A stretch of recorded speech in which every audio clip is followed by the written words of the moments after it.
It was just past midnight when Frank Harper's peaceful sleep was shattered by the sharp, searing pain in his right leg.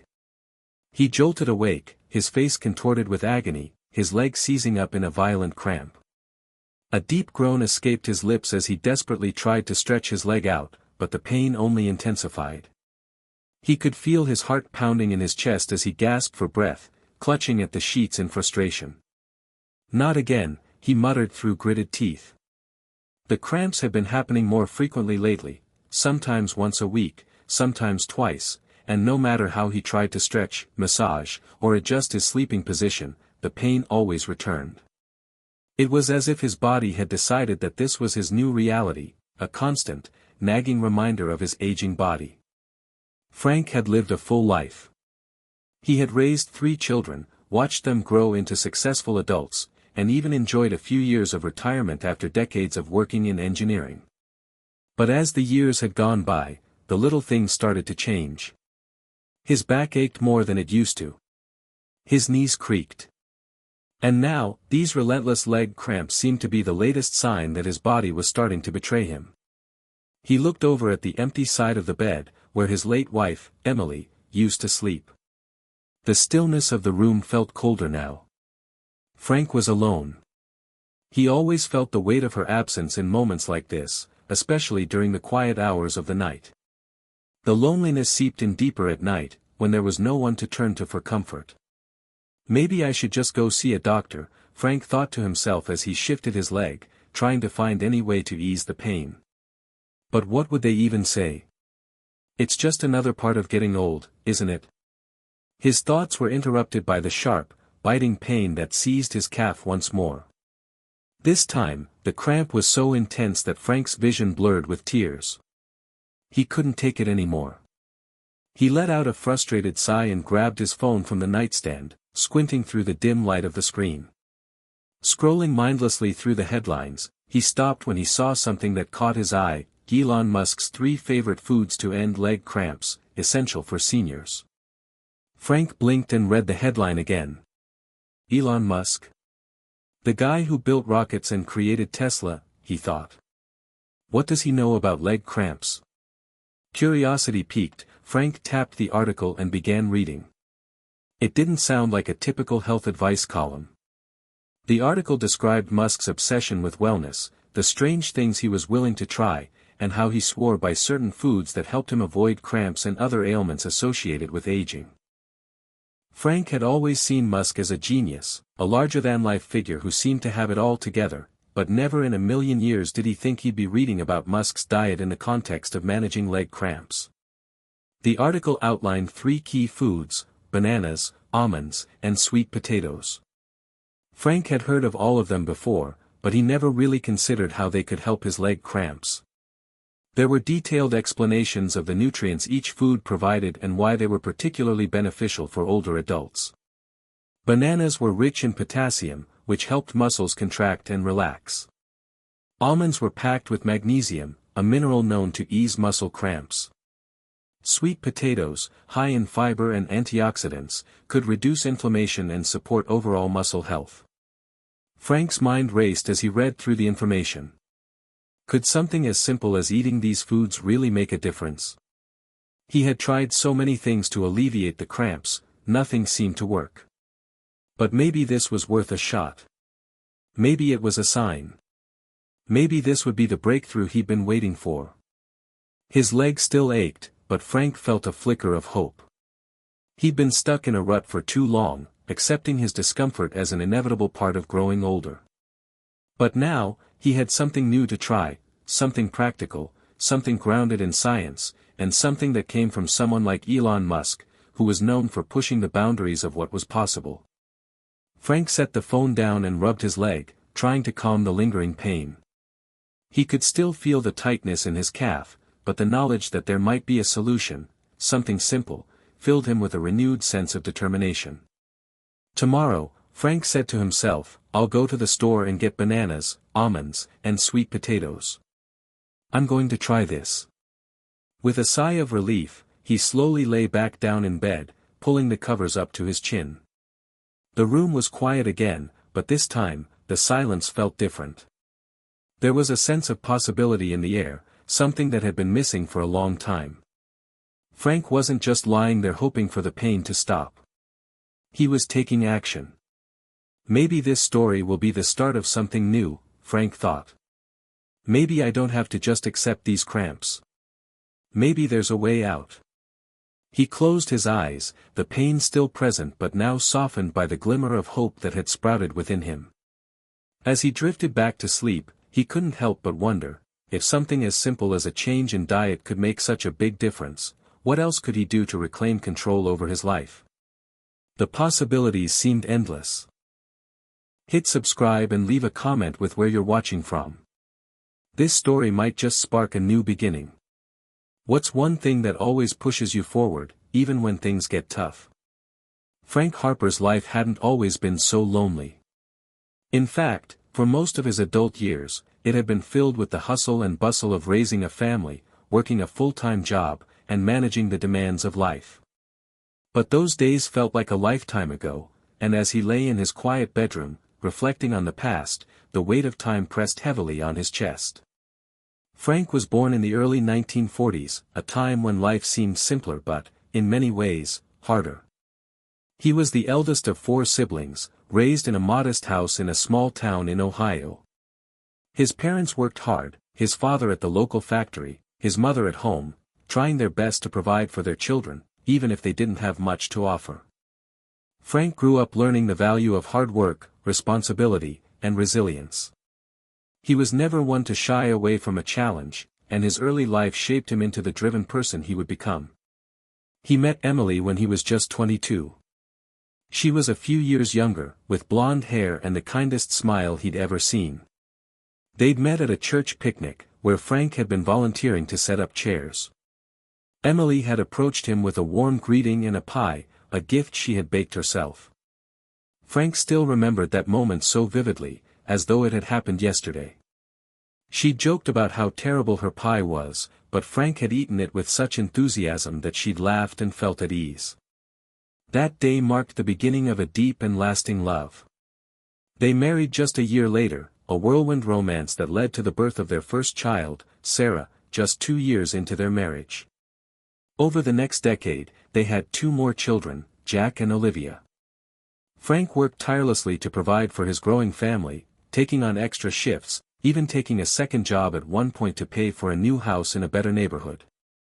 His goal was always clear: to give his kids a life that was better than his own childhood.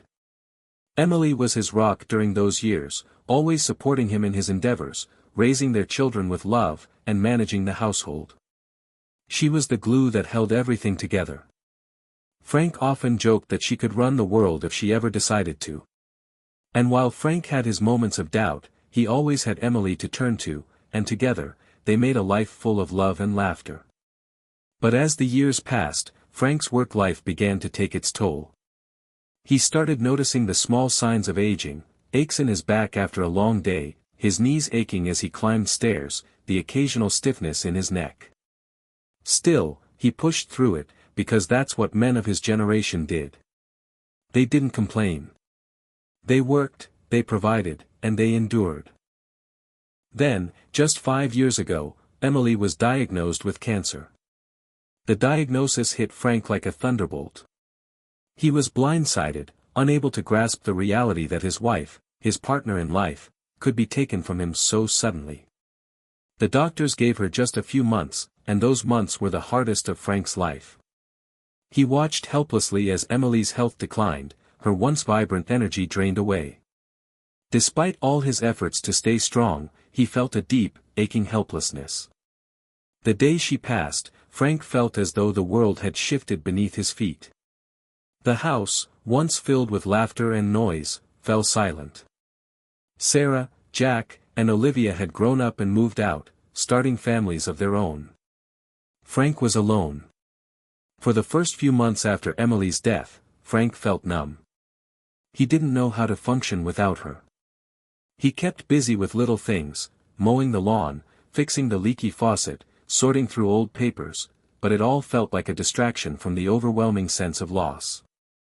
Even now, he sometimes found himself speaking to her, as if she were still there. It wasn't uncommon for him to ask, "What would you think about this, Emily?" or laugh at something that reminded him of her, only to be reminded, once again, that she was gone. The ache in his heart was a constant companion. And then there were the leg cramps. It had started a few months after Emily's passing, in the dead of night, just like tonight. At first, it was just a cramp here and there, something that would fade away after a few minutes of stretching. But lately, they had become more frequent, more intense, and Frank found himself dreading bedtime. What if they never stopped? What if this was just another reminder of how things were falling apart?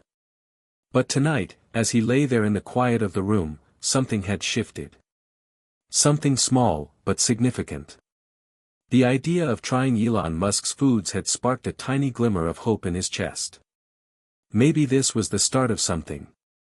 Maybe he didn't have to live with this pain. Maybe there was still some control he could take back. He reached over to the nightstand again and grabbed his phone, navigating to the grocery store's website. He made a mental list of the 3 foods Musk had mentioned: bananas, almonds, and sweet potatoes. They were simple foods, nothing fancy, but they offered the promise of relief. Frank smiled a little to himself as he thought about how silly it sounded. Elon Musk, the man who launched rockets into space, was now the person he was turning to for help with his leg cramps. But why not? Frank thought. What did he have to lose? The silence of the night was no longer oppressive, it felt lighter now, as if the very air in his room had shifted. Frank had taken the first step on what could be a long journey of recovery, and that made him feel hopeful. For the first time in a long while, he felt as though there was something he could do. He didn't have to just accept the pain, the loneliness, or the gradual fading of his body. He could fight back, in his own way. Maybe, just maybe, this little change in his diet would make a difference. And even if it didn't, Frank thought, it would still be something. And that was a start. The morning after the midnight crisis, Frank was already up early. The sun had barely risen, casting a soft golden hue over the world outside. He had been awake for hours, lying in bed with his thoughts racing. His leg, still a little sore from the cramp, seemed almost a distant memory as his mind focused on the new plan he had set in motion. Today, he would buy those foods. He would give them a try. He shuffled into the kitchen, his back aching slightly from the previous day's chores. At 73, Frank wasn't as spry as he used to be, but he still kept himself busy. His hands were calloused from years of working with tools, and his body, though starting to slow down, still carried the weight of decades of hard work. His breakfast routine was simple: coffee, toast, maybe a boiled egg if he was feeling particularly hungry. As he stood there making his coffee, his phone buzzed on the countertop. He picked it up, seeing a message from his daughter, Sarah. "Hi Dad. How are you doing today?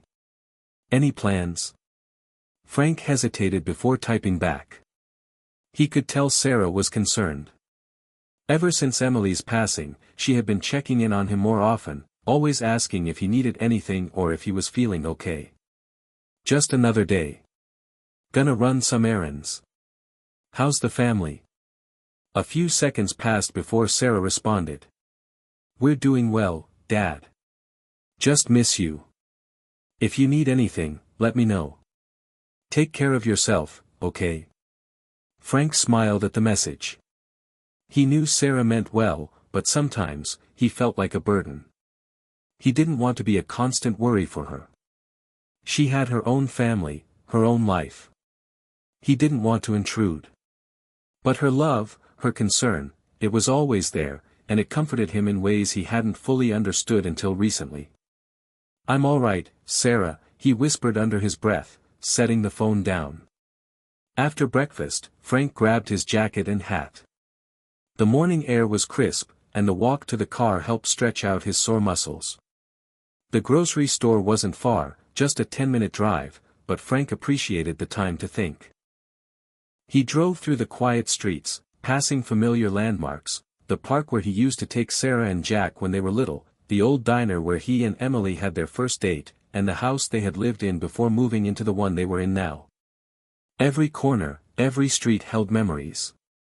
They were bittersweet now. The emptiness was palpable. But today, something felt different.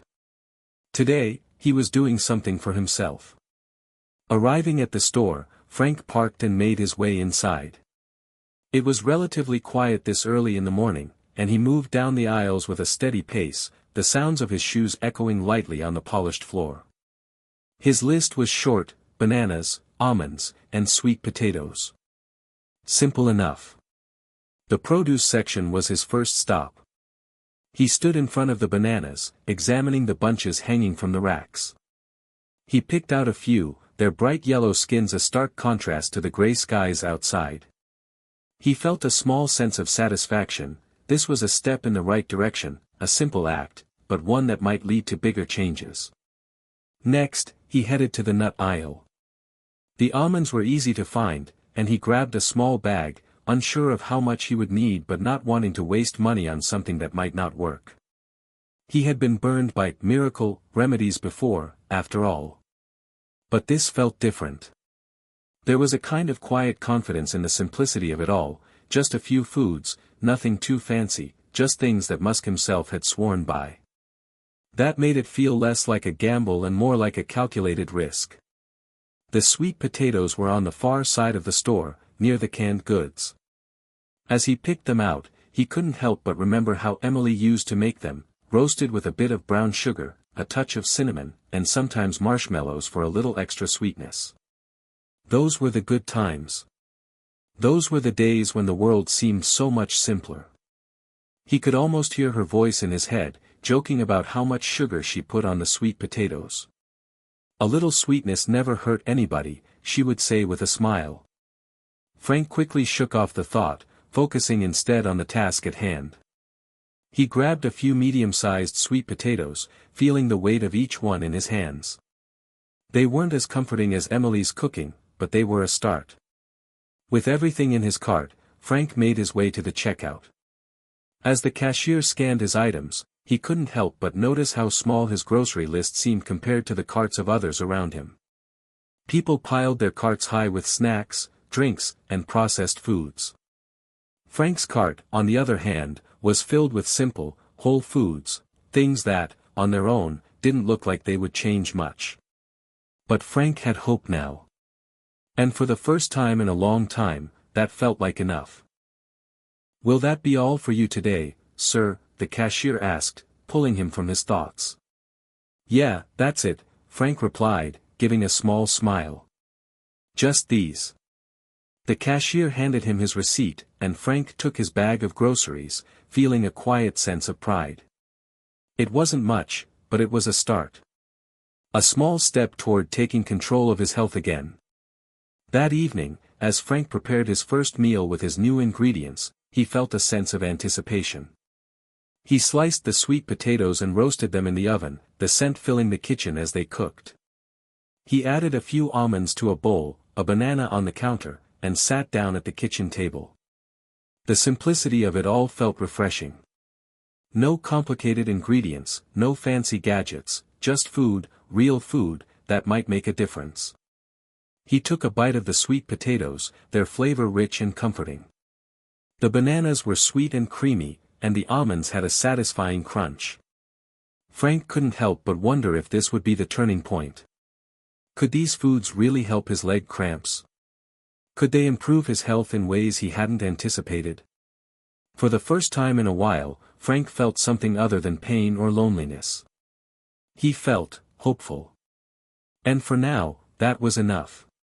The first few days of incorporating the new foods into his diet were uneventful. Frank had expected some sort of immediate transformation, the kind of drastic change you often hear about in health articles and advertisements.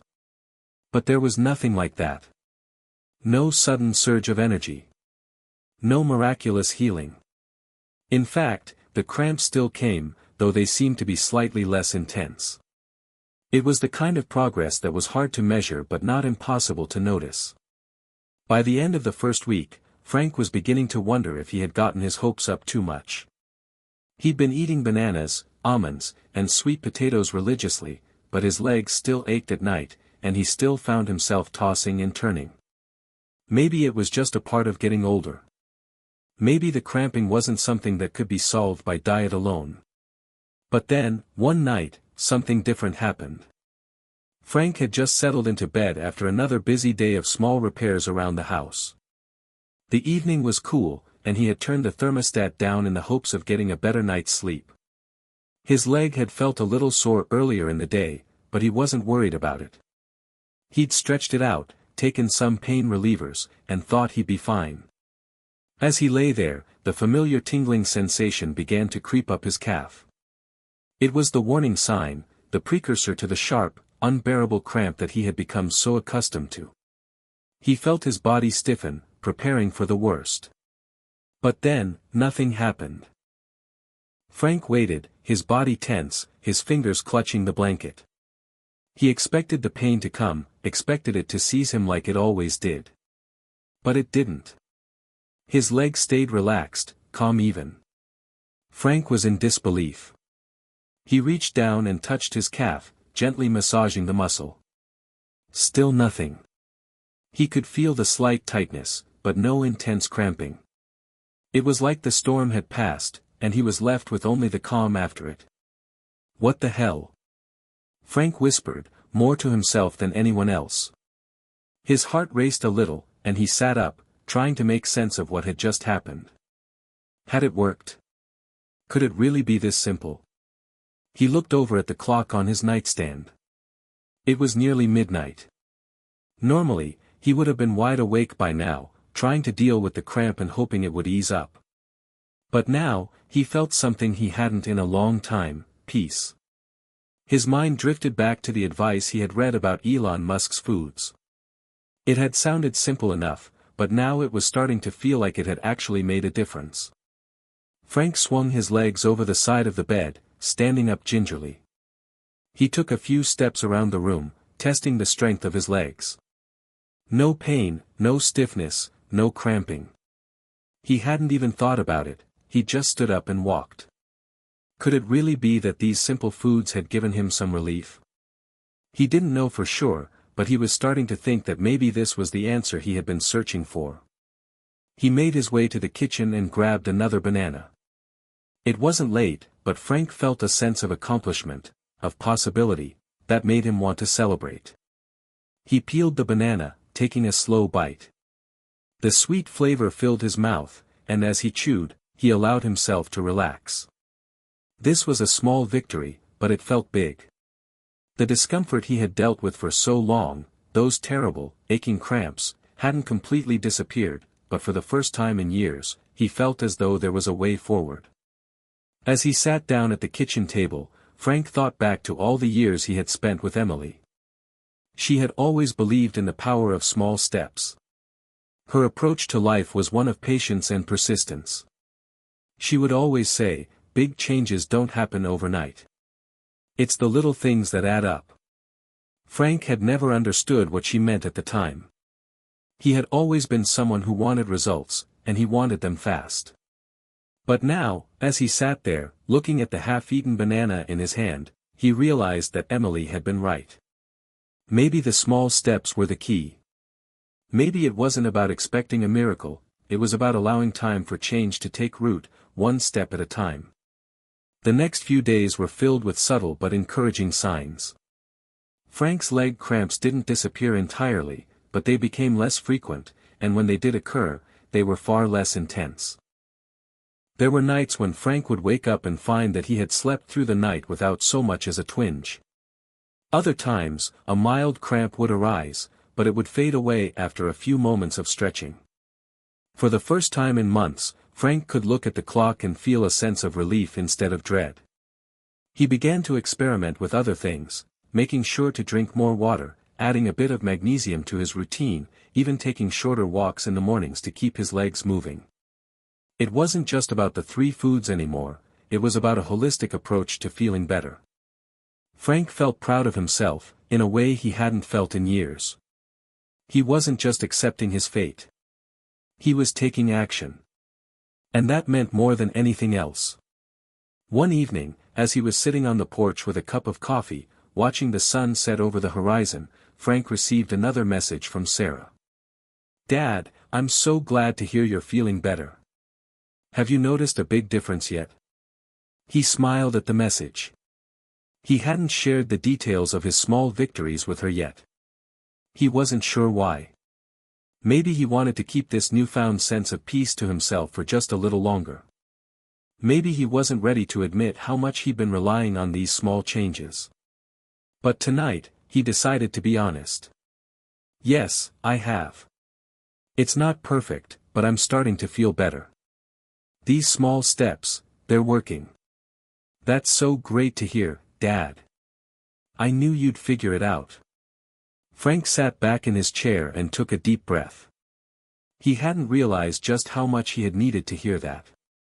His daughter's words felt like a small reassurance, a reminder that even though he had spent much of his life facing the world alone, he wasn't as isolated as he sometimes felt. Maybe, just maybe, there was hope for more than just his legs. As the days went by, Frank continued to experience small victories. The changes were subtle, almost imperceptible to an outside observer, but to Frank, they were monumental. The leg cramps, which had once seemed like an inevitable part of his life, were becoming more manageable. He was even able to sleep through entire nights without being jolted awake by pain. The mornings were different, too. He had noticed that his legs felt less stiff, less heavy. Getting out of bed didn't come with the usual dread of inevitable cramping. Instead, it was just easier. He didn't have to brace himself for the pain. That alone was a kind of freedom he hadn't known in a long time. He had even started to feel more energized throughout the day. His morning walks, once a grueling chore, had become a pleasant routine. He made sure to eat his banana before heading out, nibbling on a few almonds for an extra boost. The sweet potatoes, which he had initially doubted, had become a regular part of his diet, sometimes roasted, sometimes mashed, sometimes just sliced up and eaten as a snack. Whatever way he prepared them, they seemed to be working their magic. Frank had never been one to give in to quick fixes or trendy diets. He'd always been skeptical of anything that promised quick results. But this was different. It wasn't about a miracle cure. It was about consistency, small changes, and taking care of himself in ways he hadn't for a long time. One afternoon, as he sat on his porch with a glass of iced tea, Frank heard a car pull up. It was Sarah, pulling into the driveway with the kids in tow. They had come over to visit for the weekend, something they did every few weeks. He stood up, walking down the steps to greet them. "Hey, Dad." Sarah called, smiling as she stepped out of the car. She had always been the one to keep the family together after Emily's passing, organizing get-togethers, and making sure Frank wasn't alone too often. "Hey, Sarah," Frank replied, smiling back. He noticed how much Sarah had grown into her own as a mother and wife. She was always busy, running after the kids, working, making sure everything was taken care of. But she always made time for him. And he appreciated it more than she probably realized. The kids, Jake and Lily, ran over to him, their tiny feet thumping against the driveway. Frank bent down to give each of them a hug, the smell of their sunscreen and outdoor play filling the air. "How are my grandkids doing?" Frank asked, his voice warm with affection. "They're great, Grandpa," Jake said, pulling on his sleeve. "Guess what? I learned how to ride my bike without training wheels today." Frank chuckled, tousling Jake's hair. "I bet you were flying down the street." "I was," Jake said, beaming with pride. "It was awesome." "Good job, buddy," Frank said, feeling a swell of pride himself. Watching his grandkids grow up had been one of the greatest joys of his life. And now, with the new changes in his health, he felt like he could be more present for them.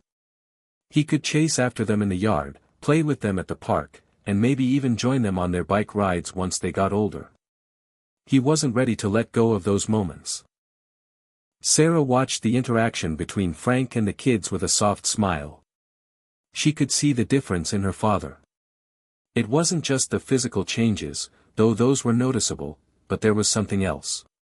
He seemed more engaged, more alive, than he had in years. She was proud of him, proud of the way he had decided to take control of his health. "Dad, I can tell you're doing better," Sarah said, joining him on the porch. "How's everything going with the leg cramps?"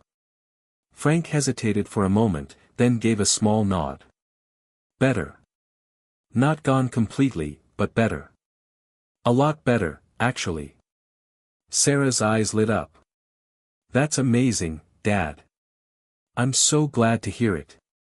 "I guess those foods really do make a difference," Frank said with a chuckle. "Who would have thought?" "It's the simple things, Dad," Sarah said, her voice soft. "You've been so focused on taking care of everyone else your whole life, but now you're finally focusing on yourself. I'm proud of you." Frank smiled, feeling a lump form in his throat. He hadn't realized just how much he needed to hear those words. For so long, he had been carrying the weight of his own expectations, his own fears. He had been so afraid of slowing down, of becoming a burden to his family.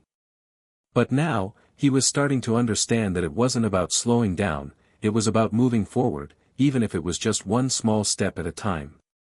"I'm not done yet," Frank said with a grin. "I still have a few more steps to take." "Well, you're doing great, Dad," Sarah said, giving him a hug. "One step at a time." The afternoon passed with laughter, games, and family stories. Frank felt at peace. For the first time in a long while, he didn't feel like he was just getting by. He felt like he was actually living, enjoying the moments with his family, not just surviving them. As evening came, the kids played in the backyard while Frank and Sarah sat on the porch, watching the sunset together. The sky was painted in hues of pink and orange, the warm light casting long shadows on the ground. "You know, I've been thinking about something," Frank said after a while. "What's that?" Sarah asked, turning toward him. "I used to think the only way to fix things was with a big, dramatic change," Frank said, his voice thoughtful. "But now, I realize it's the small things.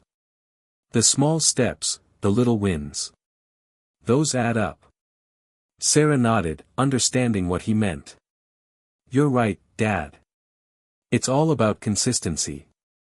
It's the little things that make a big difference over time." Frank smiled, feeling content. He was far from perfect, and there was still a lot of work to be done. But for the first time in a long time, he wasn't afraid of what lay ahead. He was ready to take it one step at a time, because sometimes, those little steps led to the biggest changes. The weeks rolled by, and with them came the steady progress Frank had hoped for. His leg cramps, though not completely gone, had become rare occurrences. The foods, the stretching, and the regular walks, everything seemed to be working together in harmony. Frank had gotten into a rhythm. He felt better than he had in years. But life, as always, had a way of throwing challenges in his path. It wasn't long before the next test arrived. It started as a typical Friday. Frank had spent the morning fixing a leak in the bathroom, then spent the afternoon on his computer, catching up on emails. The day had been peaceful, calm. But by the time the sun began to dip below the horizon, Frank noticed something unusual. His right calf, the one that had given him the most trouble over the years, began to tighten. It was subtle at first, just a slight twinge, but it was enough to make Frank pause. He had just finished dinner, a plate of baked sweet potatoes and roasted chicken, and was sitting back in his chair, his feet up on the coffee table. He hadn't been on his feet much that evening, so the cramping seemed completely out of nowhere. Frank stretched his leg out, trying to shake off the discomfort. He'd felt tightness before, but it had always passed quickly. But this time, it didn't fade. It only seemed to worsen, the tightness creeping up toward his knee. He stood up, taking a few slow steps around the living room, but it didn't help. His calf felt like it was tightening into a knot, and soon, he could feel that familiar, unbearable cramp coming.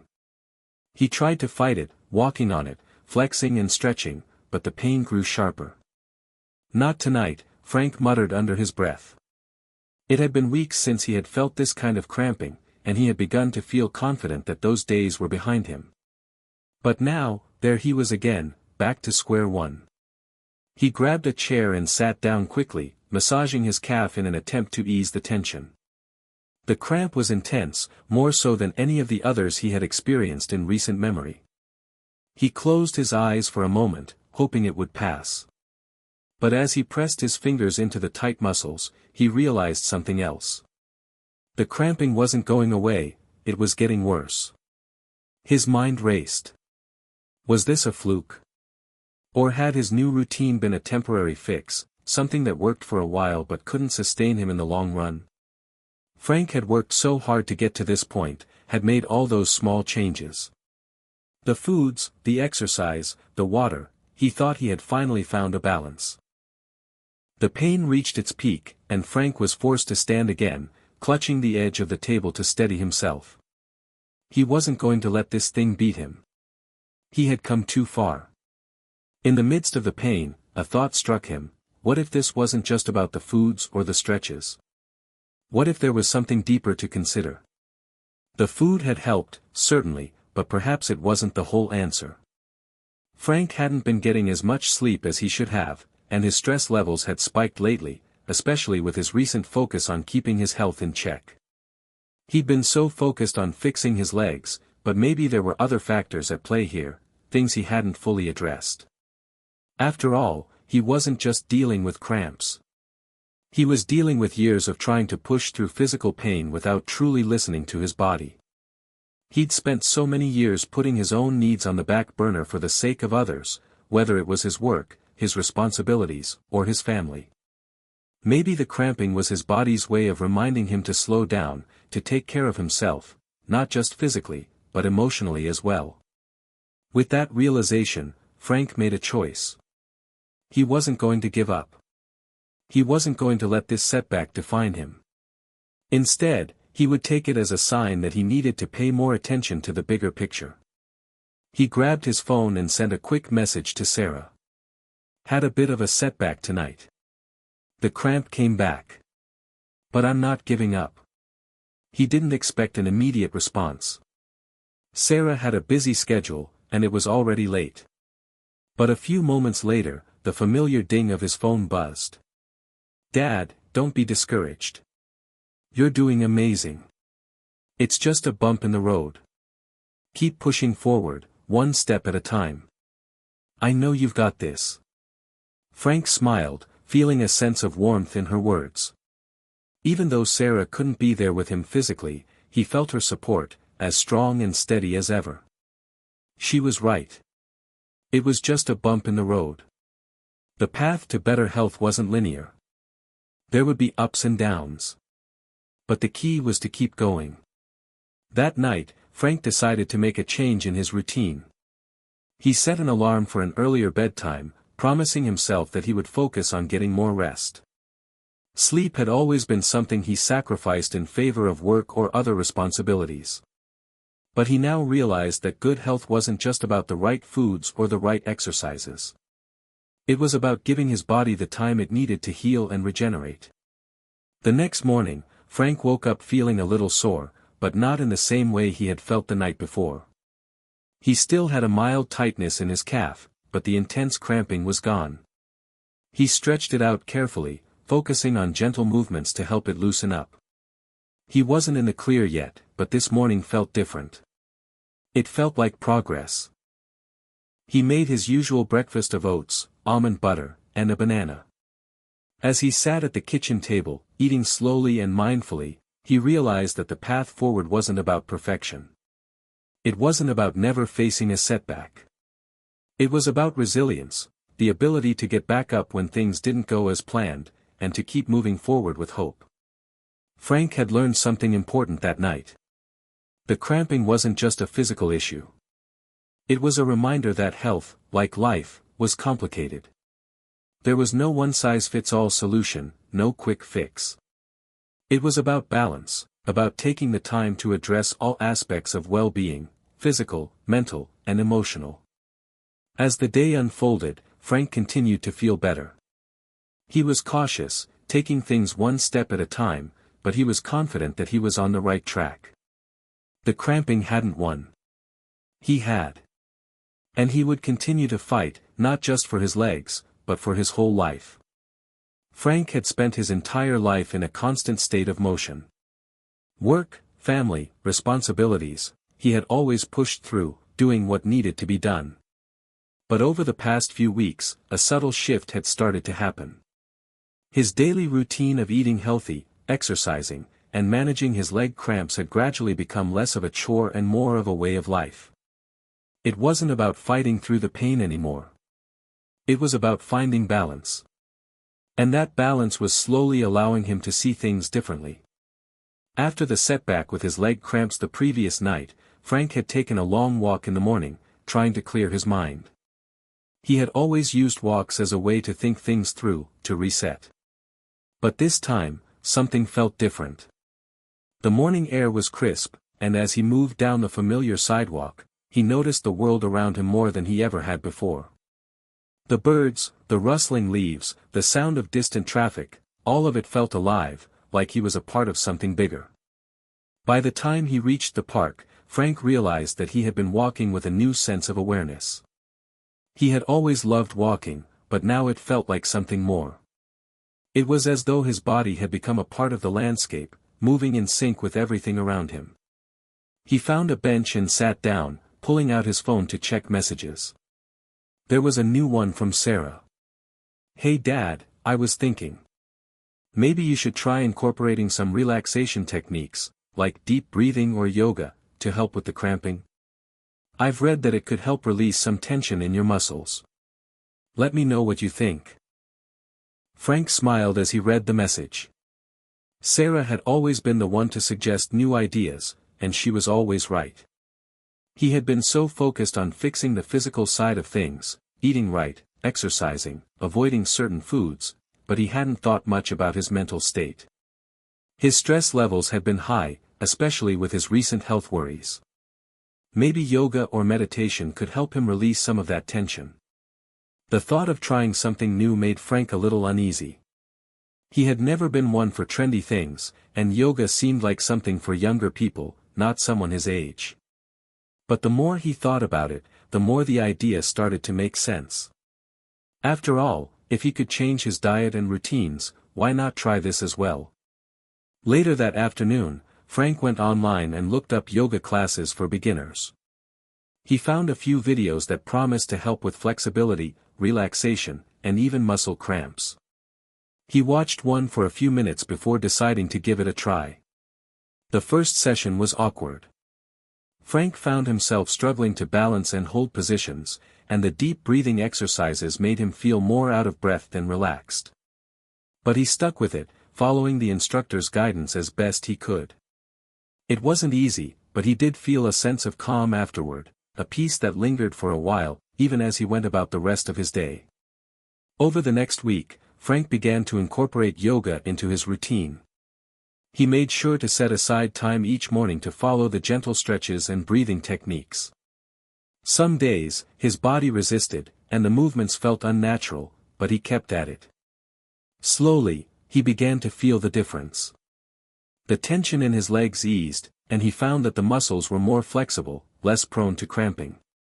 His breathing, too, became deeper, slower. It was like a weight had been lifted from his chest. One evening, as Frank prepared dinner, he found himself reflecting on how much his perspective had changed. He had always been so focused on the physical aspect of his health, trying to fix his body, to fight against the cramps. But now, he realized that health wasn't just about the physical. It was about the mind and spirit, too. The yoga, the breathing, the awareness he was gaining in the present moment, it was all part of the same journey. Frank was starting to see that healing wasn't just about erasing the pain. It was about embracing it, understanding it, and learning how to coexist with it. That was the real change. The next morning, Frank decided to try something he hadn't done in years. He went for a jog. It wasn't a long jog, just a slow, steady pace around the park. His legs felt stronger, and he was able to keep going without the usual tightness or cramping. The air was crisp, and the sun was rising over the horizon, casting long shadows across the path. It felt good to be out there, moving his body in a way he hadn't done in ages. As he finished his jog and slowed to a walk, Frank couldn't help but smile. He wasn't running a marathon. He wasn't aiming for a record time. He was just enjoying the movement, the freedom, and the feeling of his body working in harmony with the world around him. Later that day, he sat down to have a conversation with Sarah. He wanted to let her know how things had been going, how her suggestion to try yoga had helped him more than he'd expected. "Dad, I'm so glad you tried it," Sarah said when Frank shared his progress. "I knew it would make a difference." "How's the cramping?" "Much better," Frank replied with a grin. "I haven't had any major cramps for a while now. And I think the yoga is helping with the tension in my legs. Honestly, I never thought I'd be saying this, but I think yoga might be the missing piece." Sarah laughed. "You're never too old to try something new, Dad. I'm really proud of you for sticking with it." Frank chuckled, feeling a warmth spread through him. He hadn't been sure what to expect, but now he was glad he'd given it a shot. "You were right. It's not just about the physical stuff. It's about the whole package. And I think I'm finally getting that." Sarah paused for a moment before speaking again. "Dad, I've noticed something else, too. You seem calmer. You're not rushing around all the time, and you're more present when we talk." Frank thought about that for a moment. It was true. He had been less frazzled, more in tune with the present moment. Maybe that was part of the healing process, learning to slow down, to appreciate the little things. "I think I've finally figured it out," Frank said, his voice soft. "It's not about trying to fix everything all at once. It's about taking it one step at a time. One small change after another." "You've come a long way, Dad," Sarah said, her voice full of pride. "And I'm really proud of you." Frank smiled. He had come a long way indeed. And for the first time in years, he wasn't just looking ahead to the next goal. He was enjoying the journey. As the weeks went by, Frank's health continued to improve. The cramps were less frequent, his energy was higher, and he was feeling more alive than he had in years. His mornings now began with yoga, followed by a healthy breakfast of oats, almond butter, and fresh fruit, a routine that had become second nature. His evenings, once filled with the discomfort of his legs, were now marked by walks in the park, the golden hour light stretching across the horizon, the world around him vibrant with the sounds of life. Yet despite all the progress, Frank knew that he wasn't out of the woods yet. He had learned over the years that maintaining good health was a continuous journey, and it wasn't always a smooth one. There would always be challenges, physical, mental, and emotional. It was just a matter of how he responded to them. One afternoon, as Frank was sitting at the kitchen table, sipping his green tea and reading a book, his phone rang. It was Sarah. Her voice sounded strained when he picked up. "Dad, I need to talk to you about something," she said. Frank sat up, sensing the urgency in her tone. "What's wrong, sweetheart?" "I've been thinking a lot lately," Sarah continued, her voice trembling slightly. "Anne. I think I need to make some changes in my life too. I've been running myself ragged at work, and it's starting to take a toll on my health. I feel like I'm constantly on the go, never stopping to take care of myself." Frank's heart sank. He had always tried to shield Sarah from the burdens of life, but now it seemed as if the pressure was catching up with her, just like it had with him all those years ago. He had always been proud of his daughter's determination, her relentless work ethic. But he also knew that constant stress, without any balance, could wreak havoc on the body and mind. "You've been working too hard, haven't you?" Frank asked gently. "Yeah," Sarah admitted. "And I've been neglecting my own well-being. I need to make some changes, like you did. Maybe we can help each other out." Frank felt a surge of pride and concern in equal measure. "I'm glad you're thinking about it. But you don't have to go it alone, Sarah. We can figure this out together." The conversation shifted to practical steps. Sarah agreed to try yoga, just as he had, and promised to be more mindful of her diet and rest. They talked about finding time for self-care, even when life seemed too busy to allow for it. Frank shared the lessons he had learned over the past few months, and Sarah listened intently, even laughing at some of his initial struggles with yoga. Later that evening, Frank received a text from Sarah, "Tried my first yoga session today. I'm not sure how I feel about the downward dog, but I'll keep at it. Thanks for the advice, Dad. You're right. One step at a time." Frank smiled as he read the message, feeling a sense of pride in his daughter's willingness to embrace change. It wasn't easy to make that shift in mindset, but he knew that Sarah was strong enough to do it. But just as Frank was feeling buoyed by the progress in his own life and Sarah's decision to follow a similar path, life decided to throw another challenge his way. The phone rang again, this time from his doctor. "Mr. Clayton," the voice on the other end said, "I wanted to follow up with you regarding your recent test results. I've reviewed your blood work, and there are a few things we need to discuss." Frank's heart dropped. It was the call he had been dreading. He had been feeling better physically, so he had hoped that his health issues were behind him. But deep down, he knew that he had to face whatever was coming, just like he had faced the cramps and the changes in his diet. "Is everything okay?" Frank asked, his voice tight. "There are a few concerns, but nothing urgent," the doctor replied. "I'd like you to come in for a follow-up appointment to discuss it further. It's nothing too serious, but we need to take a closer look." Frank agreed to the appointment, feeling a mix of relief and anxiety. He didn't know what the results would reveal, but he did know one thing: no matter what the test showed, he was stronger now than he had been before. He had built a foundation of healthier habits, and that was something he could lean on. Whatever challenge lay ahead, he would face it with the same determination and resilience that had carried him through his leg cramps. The next day, Frank arrived at the doctor's office, his stomach tied in knots. The nurse took his vitals, and then the doctor came in, holding a folder in her hand. She sat down across from him, her expression neutral, but her tone was kind. "Mr. Clayton," she began, "I've reviewed your test results, and I want to be clear, there's no immediate cause for alarm. However, we did find some indicators of elevated blood pressure and cholesterol. Both are common issues, especially as we age, but there's something we need to monitor closely." Frank nodded, taking a deep breath. "I've been making some changes to my lifestyle recently. Eating better, exercising more. Is that helping?" The doctor smiled, a little more relaxed now. "It's definitely a step in the right direction. You've made a lot of positive changes, and that will absolutely help lower your risk factors.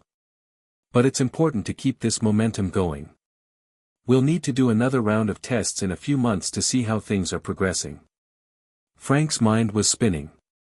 Elevated blood pressure and cholesterol. It was another reminder that health wasn't something to take for granted.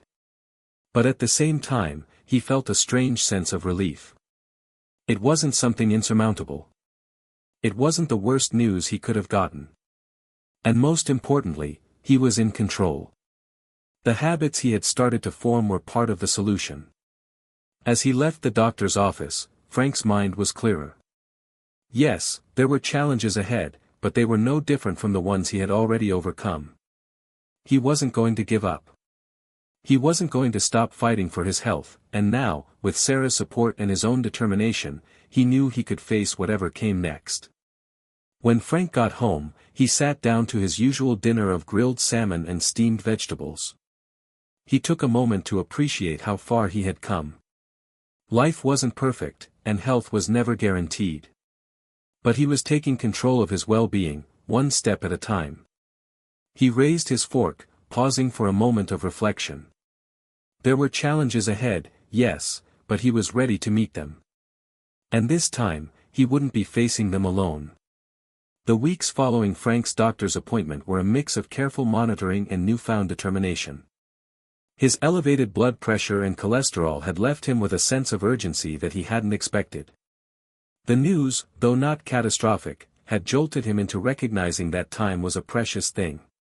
His journey toward health was no longer just about combating leg cramps or keeping his body moving, it was about longevity, about ensuring that he had the strength to continue being there for his loved ones. But it wasn't just physical health that needed attention. The mental and emotional side of well-being also needed nurturing.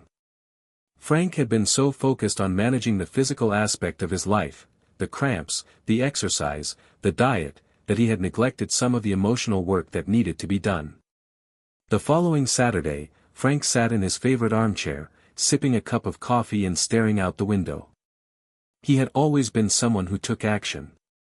He was a doer, a fixer, a man who didn't wait for things to happen but made them happen. But right now, there was a stillness about him. He knew he needed to be present, to embrace his journey not just with action, but with reflection. That morning, Sarah called again. "Dad, are you free this weekend?" she asked. "I was thinking we could do something together, just the two of us. Maybe go for a hike or something. We haven't spent time just talking in a while." Frank's heart warmed. He had always enjoyed spending time with Sarah, but it had been a while since they had done something for themselves. His focus had been on his health, and though he knew Sarah was handling her own challenges, it was time to reconnect. "I'd love that," Frank said, his voice lighter than it had been in days. "What do you have in mind?" "I was thinking of that trail near the lake. It's easy, nothing too strenuous, but it's peaceful. We can bring a picnic and just enjoy the day." Frank agreed, and they set a time to meet the next morning.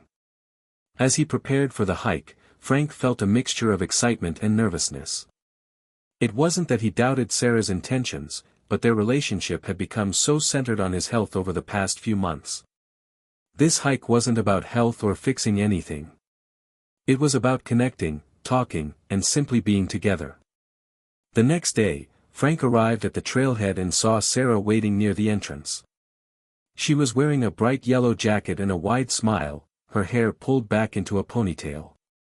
Despite the challenges she had been facing, there was a lightness in her step. "Dad," she called out when she saw him. "Ready for some fresh air?" Frank smiled and walked toward her. "I think so. It's been a while since I've done something like this." "I know," she said, slinging a small backpack over her shoulder. "But you've been doing so much lately with your health. It's time to slow down and just enjoy the moment." They started walking together down the trail, the path winding through trees and over small streams. The lake, visible in the distance, shimmered in the sunlight. For a few moments, Frank and Sarah walked in comfortable silence, the only sound being the crunch of gravel beneath their feet.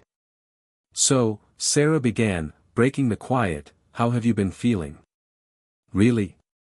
Frank looked over at her, his heart swelling with pride. There was something different about Sarah today, more open, more relaxed than she had been in a long time. He could tell she was genuinely concerned, not just asking out of habit. "I'm doing better," Frank replied. "The cramps aren't as bad anymore. I've been keeping up with the yoga and the diet. My blood pressure is still a bit high, but it's manageable. I've been focusing on taking things one step at a time." "That's great, Dad," Sarah said, nodding thoughtfully. "I'm really proud of you." They walked a little further, the conversation turning to lighter topics, work, Sarah's recent promotion, and the changes she was making to her own routine. As they reached a clearing near the lake, Sarah stopped and spread out a blanket on the grass. "We should sit here for a bit," she said. "It's nice to just be outside, don't you think?" Frank agreed, and they sat down, unpacking their picnic. As they ate, they talked about everything and nothing, about the past, about Frank's childhood memories, about Sarah's hopes for the future. It was a simple conversation, but it meant everything. At one point, as they were finishing up lunch, Sarah looked over at her father and said, "You know, Dad, I've been thinking a lot about what you've gone through. You've made so many changes in your life lately. It's inspiring, really." Frank raised an eyebrow. "What do you mean?" "I mean, you've had every reason to give up, to just let the cramps and health issues take over. But you didn't. You kept pushing forward. And now, you're in a place where you can not only help yourself, but you're helping me too. I don't know if I'd be making these changes without your example. Frank was taken aback. He had never thought of himself as an inspiration. He had always been focused on getting better for himself, for his own peace of mind. But hearing Sarah's words made him realize something he hadn't fully understood before: his journey wasn't just about him. It was about showing his family that change was possible, no matter how old you were or how entrenched you were in old habits. "Thank you, Sarah," he said softly. "But you're the one who's inspiring me. You're the one who's been pushing me to do better, to take care of myself. You've been there for me through it all." Sarah smiled and took his hand. "I guess we're in this together, huh?" Frank squeezed her hand, feeling a warmth in his chest. "Always." As they sat there by the lake, Frank realized that this was what he had been missing all along. It wasn't just about diet, exercise, or overcoming obstacles. It was about connection, the relationships that grounded him, the people who cared about him, and the love that was always there, waiting to be nurtured. The hike, the conversation, and the quiet afternoon by the lake had reminded him of something important: life wasn't just about surviving. It was about living, and he was going to live it fully, alongside those who mattered most. The days following the hike with Sarah were marked by a new kind of peace. Frank felt rejuvenated, not just physically, but emotionally. The time spent with his daughter reminded him that, while health was a key factor in his life, the connections he had with others were just as important.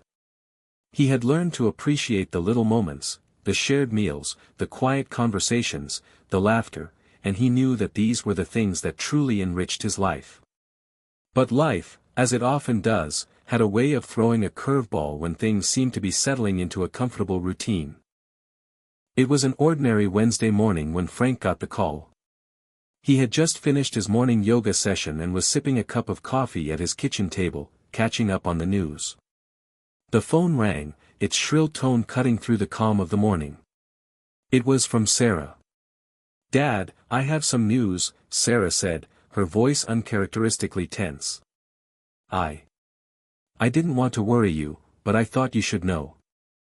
Frank set his coffee down, his stomach tightening. "What happened? Are you okay?" "I'm fine," Sarah reassured him quickly. "But I've been dealing with something at work, and it's becoming overwhelming. I'm in the middle of a big project that's taken a lot out of me, and I think I'm starting to burn out." Frank's concern deepened. He knew that Sarah had always been driven, but this was different. She sounded exhausted, as if the weight of the world was on her shoulders. "Sarah, you need to take care of yourself," Frank said, his voice firm with a father's concern. "I know you're strong, but everyone has their limits." "I know, Dad," she replied. "But I'm so close to finishing this project, and I don't want to let anyone down. I've been pushing myself too hard, and I think I might have missed the signs that I need to slow down." Frank sighed, rubbing his forehead. "I get it. Believe me, I know what it's like to get caught up in work and forget to take care of yourself. But remember, no project is worth your health. You have to put yourself first." There was a pause on the other end of the line. Sarah was likely processing his words, trying to figure out how to make sense of her situation. "I just don't want to disappoint anyone," she said softly. "I'm afraid if I step back now, it'll all fall apart." Frank leaned back in his chair, thinking carefully about his response. This was more than just work stress, it was the pressure Sarah had been carrying for a long time. The pressure of expectations, both external and internal, had taken its toll. He understood that all too well. "Sweetheart," Frank said gently, "I've been there. I've felt that same pressure. But the truth is, the most important thing is that you take care of yourself. If you're not well, nothing else can function properly. Sometimes, stepping back is the most powerful thing you can do, not just for the project, but for yourself and everyone around you." Frank's words seemed to resonate with Sarah. He could hear the shift in her tone as she processed what he was saying. "I guess you're right," she admitted. I've been so focused on this project that I've forgotten to take a step back. Maybe I need to ask for help, or even delegate some things. I've been so afraid of failing, but maybe it's okay to acknowledge that I can't do everything alone." Frank smiled, his heart swelling with pride. "You don't have to do everything on your own, Sarah. That's something I've learned recently too.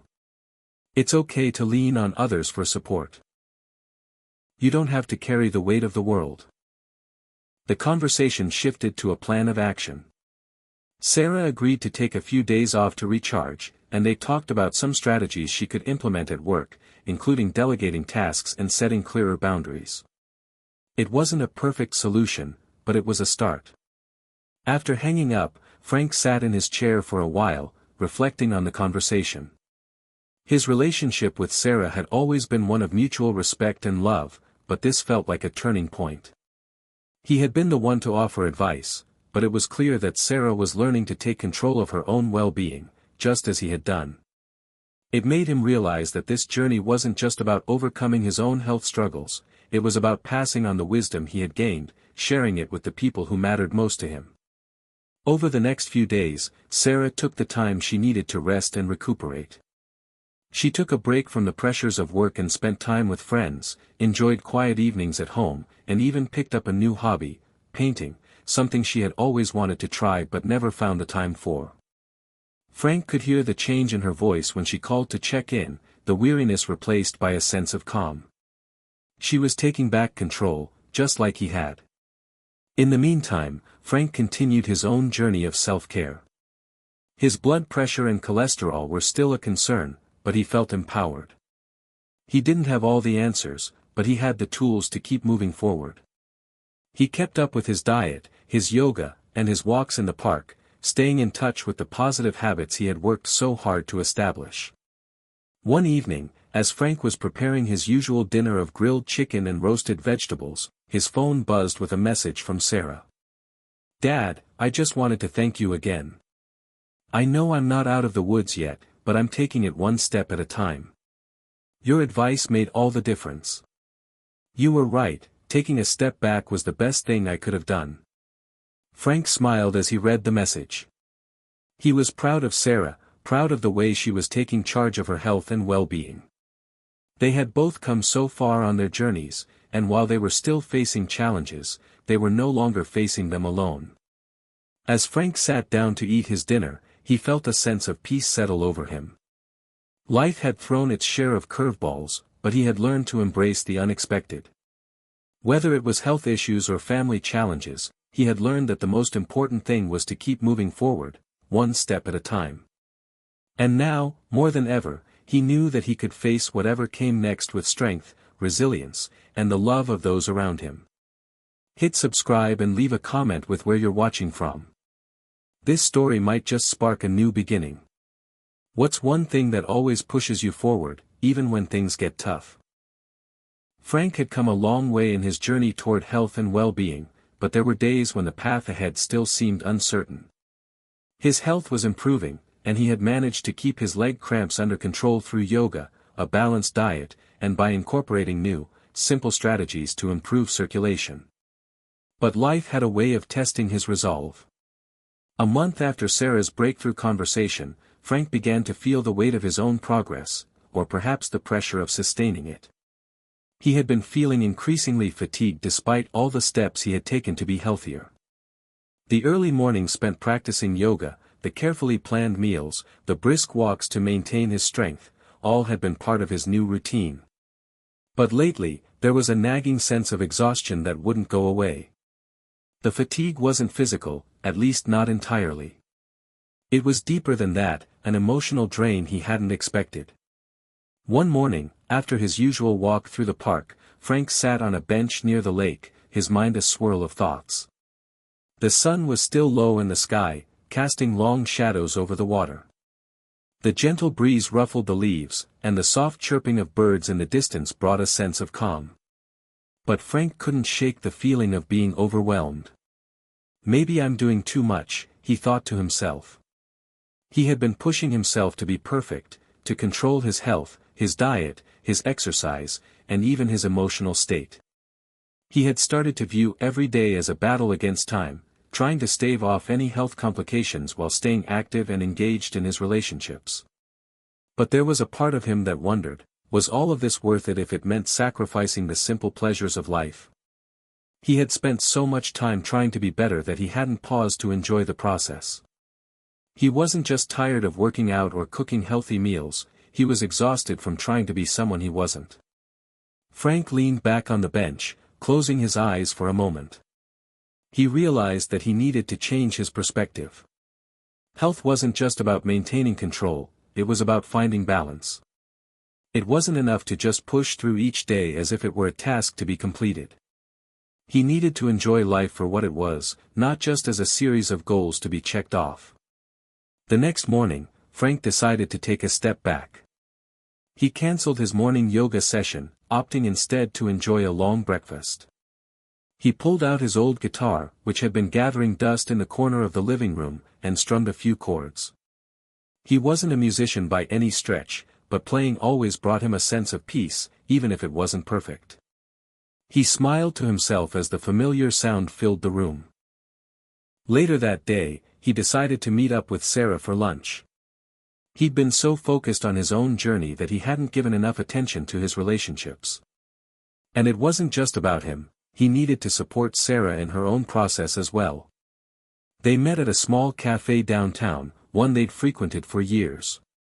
The moment Sarah walked in, Frank noticed the change in her. She seemed lighter, more at ease, like the weight of the world had been lifted off her shoulders. "You look great," Frank said, smiling as they sat down. "Thanks, Dad," Sarah replied, her eyes bright. "I'm feeling better, honestly. I've taken a step back from that project I was telling you about, and I'm not nearly as stressed anymore. I'm learning to set boundaries, which is something I've never been good at." Frank nodded, relieved to see the positive change in her. "That's good to hear. I think we've both been pushing ourselves too hard lately." As they ate, they talked about everything: family, work, future plans. The conversation flowed easily, without any underlying tension. They laughed about old memories, discussed their hopes for the coming months, and shared some of the challenges they'd been facing. It was the kind of conversation they hadn't had in a long time, one that wasn't centered on problems, but on connection.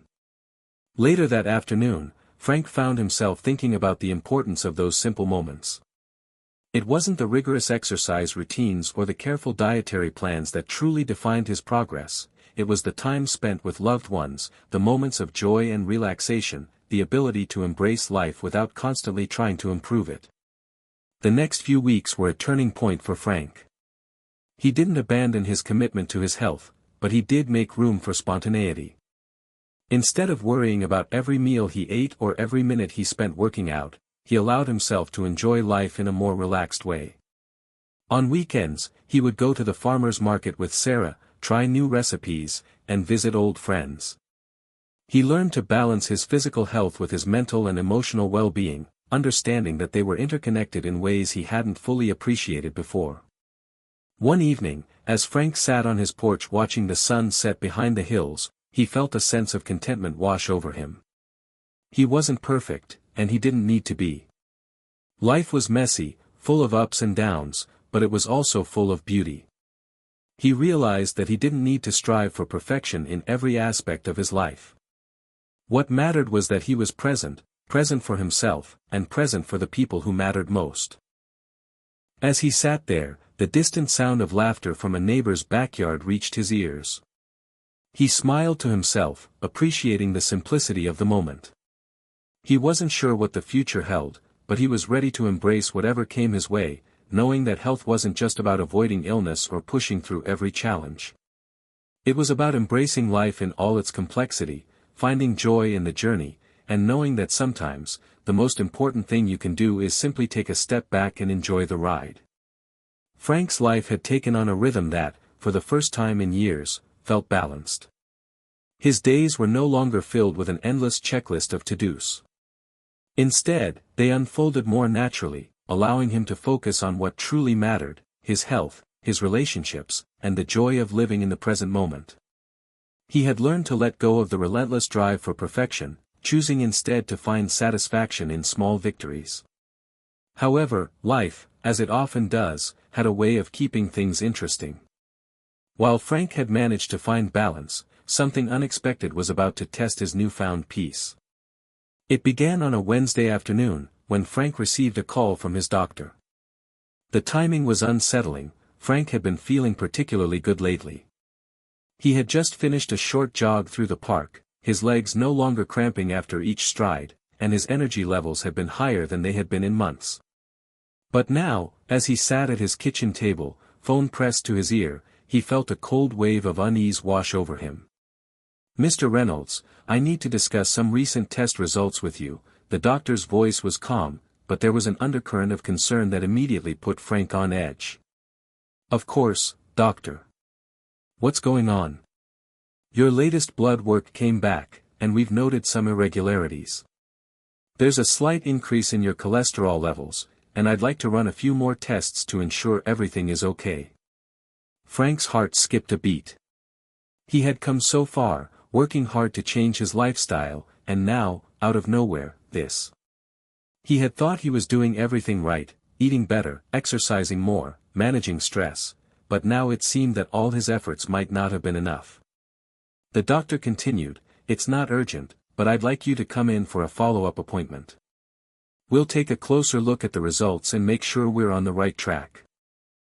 "Thank you, doctor," Frank said, his voice steadier than he felt. He hung up, staring at the phone in his hand. His first instinct was to dive into a sea of worry, but he quickly reminded himself of the progress he had made. This wasn't the end of the road, it was just another challenge to face. After hanging up, Frank called Sarah. He didn't want to worry her, but he knew she would want to be kept in the loop. She answered almost immediately. "Hey, Dad. What's up?" "I got a call from the doctor," Frank said, his voice steady, though his stomach churned with anxiety. "There are some irregularities in my latest blood work. Nothing too alarming, but they want to run a few more tests." Frank could hear Sarah pause, her concern palpable even over the phone. "Dad, you've been doing everything right. You've been working hard on your health. Don't let this throw you off track." "I'm trying not to," Frank replied, forcing a smile. "It's just frustrating. I thought I was on top of it.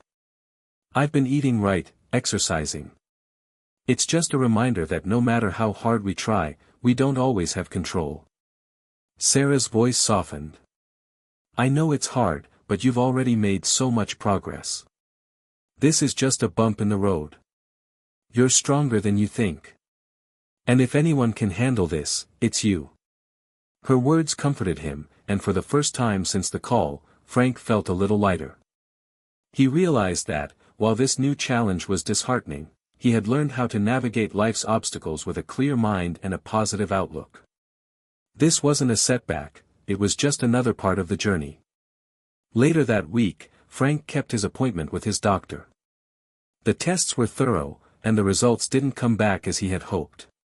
His cholesterol levels had risen slightly, but there was still no immediate cause for alarm. The doctor reassured him that with his lifestyle changes, he was heading in the right direction. However, it was clear that he still had more work to do. "It's a bit of a mixed bag," the doctor said, reviewing the results. "You're doing great overall, but we may need to tweak your diet a bit further and perhaps incorporate a few more advanced cardiovascular exercises. We'll monitor this closely, but there's no need to panic." Frank left the office feeling relieved, but also a little humbled. His health journey was far from over. He realized that this was a continuous process, not a destination. Even with all the changes he had made, there were still more adjustments to be made. But instead of feeling defeated, he embraced the challenge. This was his new reality, a constant balance between striving for improvement and accepting that some things were simply beyond his control. That afternoon, Frank spent some time reflecting on the doctor's advice. He knew what he had to do. He needed to fine-tune his diet further, focusing even more on heart-healthy foods. He had to commit to even more regular exercise, especially aerobic activities like swimming and cycling, which would be gentler on his joints while still improving his cardiovascular health. But there was another part of the doctor's advice that stuck with him: the importance of staying calm and keeping stress in check.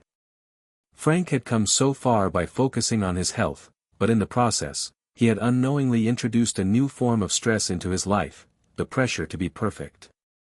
That was something he needed to let go of. That evening, Frank called Sarah to update her on the results. "It's a mixed bag," he explained. "The tests weren't terrible, but there's still work to be done. The good news is, the doctor's confident that with some changes to my diet and exercise routine, I'll be able to keep things under control." "I'm proud of you, Dad," Sarah said. "You've got this. And if you need anything, I'm here for you." "I know," Frank replied. "Thanks for being my rock. It means more than you know." The following weeks brought a renewed sense of purpose. Frank worked closely with his doctor to adjust his diet, focusing even more on heart-healthy foods like leafy greens, nuts, and oily fish. He incorporated new activities into his exercise routine, like cycling and swimming, both of which helped improve his cardiovascular health while being easier on his legs. Through it all, Frank remembered the most important lesson he had learned: health wasn't a destination, it was a journey. There would be setbacks, but there would also be triumphs. And with each challenge, he would grow stronger. As Frank walked through the park one morning, a sense of calm settled over him. He was still on his path to better health, but more importantly, he had found a new perspective. Life wasn't about perfection. It was about progress, and he was determined to keep moving forward, one step at a time. After the follow-up visit to the doctor, Frank felt more resolute in his commitment to health. He had faced a challenge, and instead of letting it discourage him, he used it as an opportunity to learn and adapt. It wasn't always easy, but that's the beauty of life. Sometimes, the greatest lessons come from moments of uncertainty. It was during this period of adjustment that Frank learned a powerful lesson about the importance of patience, not just with his body, but with his own expectations. Frank had been so focused on improving his physical health that he hadn't realized how much he was neglecting his mental well-being. The constant drive for perfection had been weighing on him more than he'd realized. One evening, as Frank prepared a light dinner of grilled salmon and a fresh spinach salad, Sarah called. It had become a regular part of his day. He'd hear from her at least once, often twice, a week. They had settled into a comfortable rhythm, with their conversations ranging from light-hearted banter to deep, reflective talks. "Hey, Dad, how are you doing? Any more tests or doctor visits?" Frank took a moment to gather his thoughts before answering. "Actually, I've been feeling better. I've been sticking to the changes the doctor recommended. Some new exercises, better diet. It's been a bit of an adjustment, but I think it's working." "That's good to hear," Sarah replied warmly. "You know, I've been thinking. You've been through so much lately. First, with the leg cramps, and now this cholesterol thing. But you've kept going. And I admire that." Frank felt a lump form in his throat. He had always tried to be strong for Sarah, but hearing her acknowledge his efforts made him realize how much she appreciated his resilience. "Thanks, kiddo. It's not always easy, but I'm learning that life isn't about perfection. It's about finding balance, even when things don't go according to plan." Sarah paused before responding. "I think you're really onto something there, Dad. I've been pushing myself too hard, too. Maybe it's time I gave myself a little grace. You know, sometimes I feel like I need to do everything at once: work, school, keeping up with my friends. But it's been a lot lately."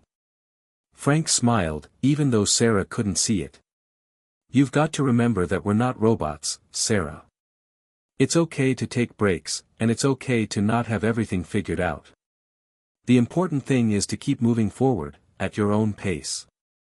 The conversation shifted toward Sarah's recent work projects, and they spent the next hour chatting about life's small victories. But as the call ended, Frank couldn't shake the feeling that this conversation had given him something deeper to reflect on. It was not just his physical health that needed attention, his mental and emotional well-being had been neglected in the hustle of self-improvement. That night, as Frank sat on the couch with a cup of herbal tea, he decided to take action. He had been working hard to improve his body, but he hadn't been taking time to nurture his mind. He knew it was time to prioritize mental health, just as much as physical health. The next morning, after his usual workout, Frank sat down and started journaling. It had been years since he'd taken time for reflective writing, but he remembered how helpful it had been in the past. Writing allowed him to untangle his thoughts, find clarity, and approach life with more intention. The entry was simple, but it was a breakthrough. I have been so focused on fixing the outside, my body, my diet, my exercise, but I haven't been giving enough attention to my mind. I need to give myself permission to slow down, to just be. I'm not in a race. Life is about living in the moment and being kind to myself. Frank smiled as he reread the words. It was the first time in a while that he had truly given himself permission to slow down and let go of the pressure to constantly improve. Over the following weeks, Frank integrated new practices into his life. He took time every morning to sit quietly with a cup of coffee, reflecting on what he was grateful for. He began reading books on mindfulness and self-compassion, discovering tools to help him manage stress and stay centered. Each day, he practiced yoga not just for physical flexibility, but for mental clarity, learning to breathe through challenging moments. One afternoon, while walking along his favorite trail through the woods, Frank encountered an elderly couple sitting on a bench, feeding the birds. They looked so peaceful, content with each other's company, and he couldn't help but smile as he walked by. They noticed him and waved. "Beautiful day, isn't it?" the man called out. "It sure is," Frank replied, stopping for a moment. "You two look like you found the secret to happiness." The woman chuckled softly. "Oh, we've been married for 52 years. We've learned a thing or two about what matters. Life isn't about rushing from one thing to the next. It's about enjoying the little moments, the quiet ones. Like this." She gestured to the birds around them, fluttering in the trees. Frank stood there for a moment, taking in their words. He had always been so focused on the future, on achieving things, that he hadn't stopped to truly appreciate the present. It wasn't about running marathons or accomplishing grand feats, it was about finding joy in the quiet, simple moments. The couple smiled and went back to feeding the birds, and Frank continued on his walk, the weight of their wisdom settling in. He felt a sense of peace, as if a veil had been lifted from his eyes. The lesson they had shared was simple, yet profound. Life wasn't about rushing to the next milestone. It was about being present, enjoying the moment, and savoring what was right in front of him. As he walked, Frank decided to make a promise to himself, to be kinder to himself, to slow down, and to truly appreciate the life he had. His health journey had been filled with ups and downs, but now, it was about more than just avoiding leg cramps or controlling his cholesterol. It was about living fully in the present, with gratitude and acceptance. He no longer saw health as a destination to reach, but as a lifelong journey of growth, both inside and out. And as he looked up at the clear blue sky, Frank felt a sense of peace he hadn't known in a long time.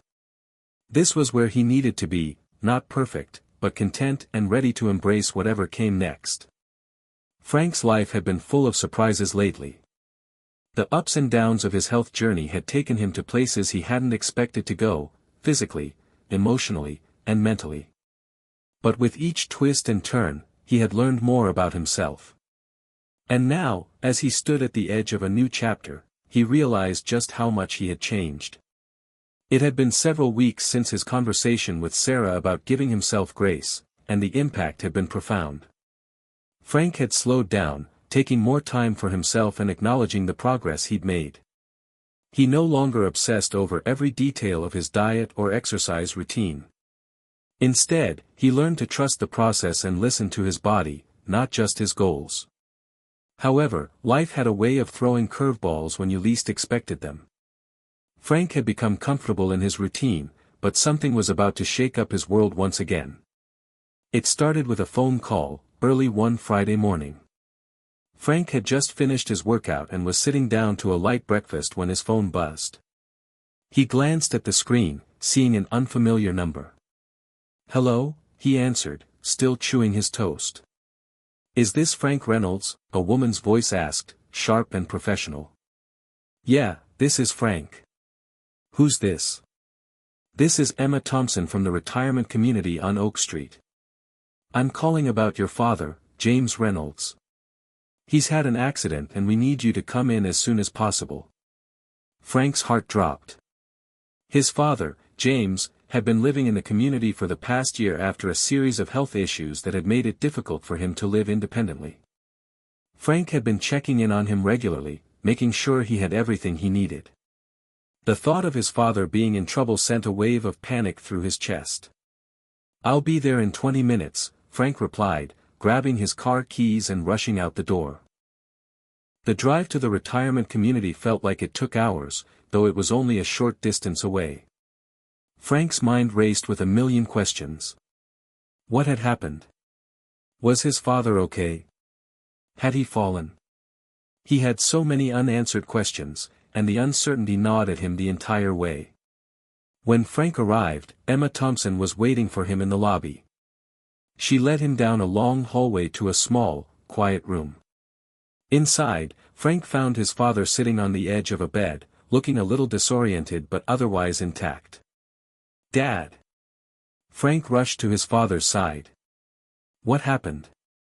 James, who was in his late 70s, looked up at his son with a tired but familiar smile. "It's nothing, son. Just a little tumble. I was reaching for my glasses off the nightstand, and my leg gave way. No harm done." Frank breathed a sigh of relief. It wasn't as bad as he had feared, but it was still a wake-up call. His father was getting older, and the accidents were becoming more frequent. This wasn't the first time something like this had happened, and it wouldn't be the last. "Are you sure you're okay?"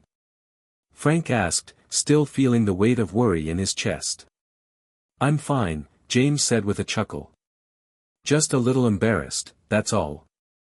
I didn't think I'd end up needing a nap this early in the day, but here we are." Frank smiled, relieved that his father's sense of humor hadn't faded. But the moment of levity didn't last long. Frank knew the reality of his father's condition. These small accidents, these slips, were becoming all too common. The aging process was catching up with James, and there was little Frank could do to stop it. As he sat beside his father, the two of them talking quietly about the day's events, Frank couldn't help but reflect on his own journey. Just a few months ago, he had been struggling with his own health, trying to overcome leg cramps and make sense of his body's changing needs. And now, he was watching his father face the same struggles. The cycle of aging, of losing control over the body, of facing an uncertain future, was something Frank hadn't fully understood until now. After a long conversation, James assured Frank that he would be fine, and that the staff would be keeping an eye on him. But Frank wasn't so sure. His father's accident had shaken him. He had always thought of his dad as the strong one, the one who had always been there for him, guiding him through life's ups and downs. But now, Frank was realizing that the roles were reversing. He was the one who had to step up, to take charge, and to help his father navigate this stage of life. Driving home that evening, Frank couldn't shake the weight of the day's events. He had known, deep down, that this moment would come. It was inevitable. But knowing it was coming didn't make it any easier to face. He had always been the one to turn to his father for advice, for strength. And now, as his father's health was declining, Frank had to become the one to offer that support in return. That night, Frank sat down in his living room and took a deep breath. The weight of the day's emotions had settled on his shoulders, but instead of feeling overwhelmed, he felt a quiet resolve. This wasn't just about him anymore. It was about family, about being there for the ones you love, no matter what. He picked up the phone and dialed Sarah's number. It rang a few times before she picked up. "Hey, Dad," she said, sounding cheerful. "What's up?" I just wanted to check in with you, Frank said, his voice steady but with an undertone of concern. I had a bit of a scare today. Your grandpa had a fall at the retirement community. He's fine, but it was a reminder of how much we all need to take care of ourselves as we get older. Sarah's tone softened. I'm sorry to hear that, Dad. But I'm glad he's okay. How are you holding up? I'm okay, Frank replied, though he wasn't sure if that was entirely true. It's hitting me more now. The aging process is something we all have to face, and I need to be there for him. I need to step up. I know you will, Dad. You're strong, just like Grandpa. And you've got me, too. We'll all get through this together. Frank felt a surge of gratitude wash over him. He was no longer alone in this journey. His family, both near and far, was his anchor. The thought gave him the strength to face whatever came next. As the conversation ended, Frank sat quietly in his living room, thinking about what the future might hold. The path ahead was uncertain, but one thing was clear: Frank was ready to walk it, not just for himself, but for the people he loved. And with that, Frank closed his eyes, taking a moment to appreciate the quiet, simple moments, the ones he had almost missed in his pursuit of perfection. For the first time in a long while, he felt at peace. In the weeks that followed his father's fall, Frank found himself shifting his priorities.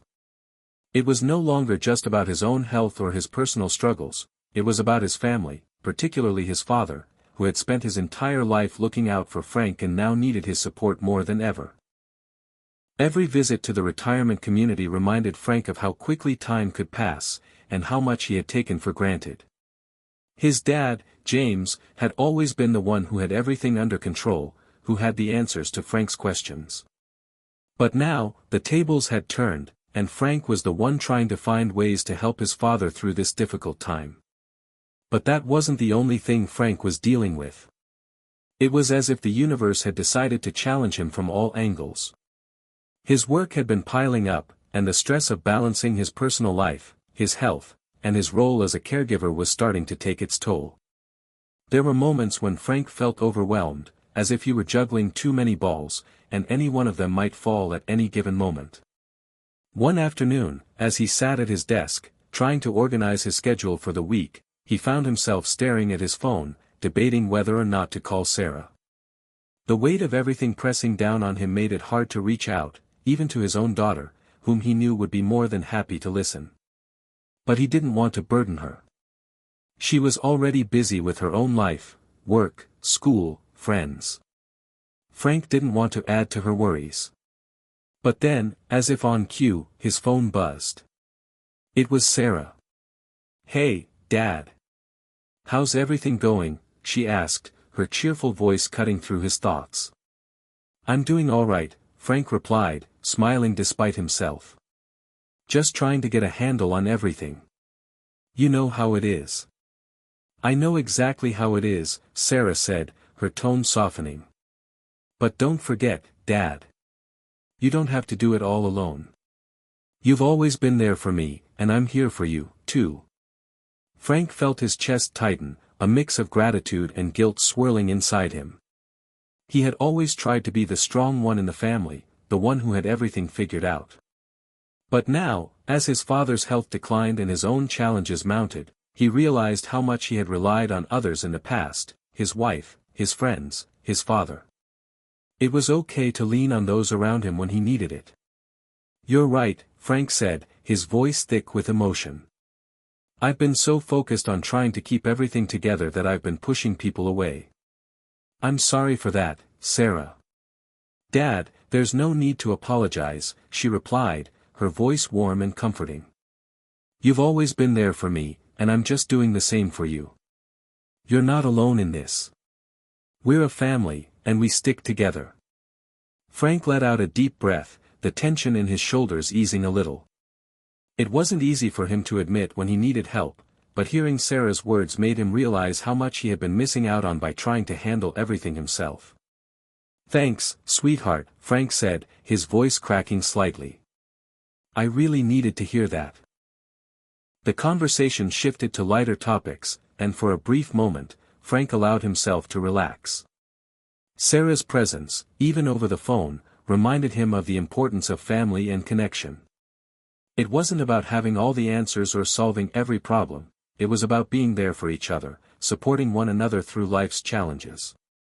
As Frank finished his conversation with Sarah and hung up, he felt a renewed sense of purpose. He wasn't just navigating this journey for himself anymore.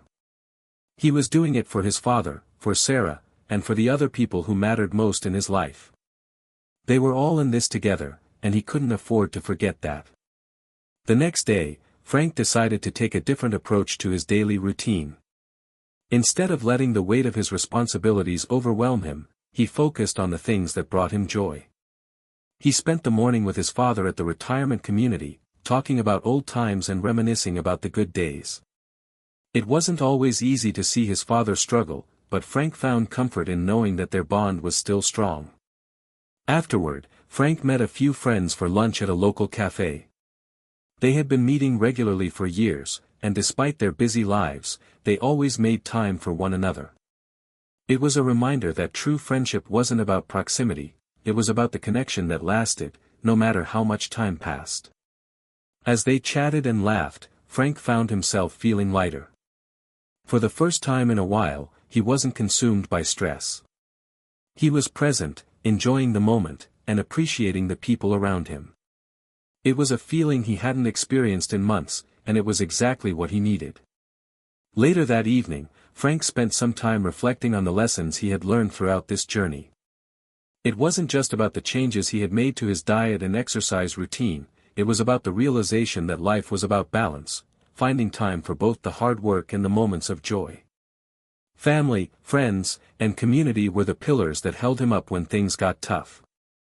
And in the quiet moments, when he allowed himself to stop and breathe, he realized how much love and support surrounded him. He wasn't alone, even when it felt like it.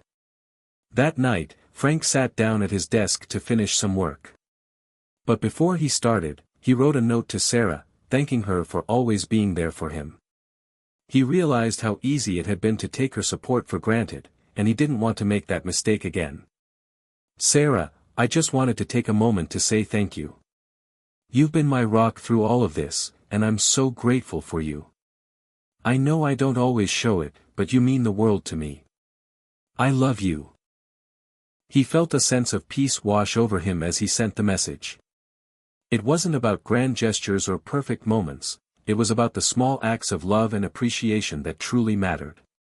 As Frank sat back in his chair, he realized that he had finally found the balance he had been searching for. He didn't have all the answers, and life wasn't perfect. But with his family by his side, he was ready to face whatever came next. Frank woke up early the next morning, the weight of the last few days still lingering in his mind.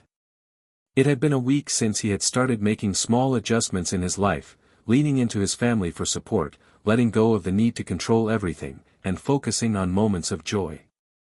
But today, something felt different. There was an underlying shift, a subtle change in how he viewed the world around him. He stood in front of the bathroom mirror, gazing at his reflection as the early morning light streamed in through the window. The same tired eyes stared back at him, but there was something else there, an undeniable glimmer of hope. For the first time in a while, Frank felt like he was standing on the edge of something new, something bigger than just his own struggles. He wasn't sure what it was yet, but it was coming. As he prepared his breakfast, a simple meal of scrambled eggs and avocado toast, his thoughts drifted to his father. James had been feeling better, but Frank knew that the road ahead was still long. It wasn't just his father's health he had to manage, it was the future, too. The thought of his dad growing older, slower, and more vulnerable weighed heavily on Frank's mind. He didn't want to think about the inevitability of it, but he knew it was a reality he couldn't ignore. His father had always been there for him, through every triumph and every failure. Now, it was Frank's turn to return the favor. But how could he navigate that while still taking care of his own well-being? It wasn't an easy balance to strike. Sitting down at the kitchen table, Frank checked his phone. There was a message from Sarah, checking in to see how he was doing. Her text made him smile. Despite the fact that they didn't live in the same city, Sarah always made an effort to stay in touch, to remind him that he wasn't alone. He appreciated that more than he realized. He texted back, feeling a little more at peace than he had the day before. Doing well today, kiddo. Thanks for checking in. Love you. It was moments like this, small but significant, that reminded him how important family really was. They had a way of grounding him, of pulling him back from the chaos in his mind. And it wasn't just his immediate family, it was the people around him, the friends who had stood by him, and even the strangers who had offered a kind word when he needed it most. The day was shaping up to be another busy one. Frank had a work meeting in the afternoon and then planned to visit his father at the retirement community. But instead of feeling overwhelmed, he felt a sense of calm. He had found a rhythm, a way of navigating life that wasn't about perfection or control, it was about acceptance and grace. As he drove to his father's place later that day, Frank thought about how much his perspective had changed. He no longer saw these visits as chores or obligations, but as opportunities to connect, to share moments with the person who had been his foundation for so long. When he arrived at the community, James was sitting in the common room, reading the newspaper. He looked up and smiled when he saw Frank. Well, look who's here, James said, his voice warm and steady despite the toll that aging had taken on him. You didn't think I'd survive without you, did you? Frank laughed, shaking his head. I don't know, Dad. You've always been the tough one. I'm just trying to keep up. They shared a moment of quiet companionship before James spoke again, his voice softer this time. You know, Frank, I've been thinking a lot lately. About life, about all the things I didn't say or do when I should have. And I want to make sure you know how proud I am of you. Frank paused, unsure of what to say. He had always known his father loved him, but hearing those words, especially now, struck a chord deep inside. I've always tried to do my best for you, Dad, Frank said, his voice thick with emotion. But I'm not sure I've always shown it the way I should.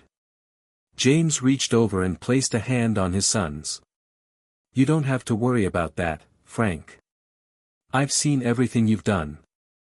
You've been a great son. And I know you'll be there for me, just like I've always been there for you. Frank squeezed his father's hand, his heart swelling with gratitude.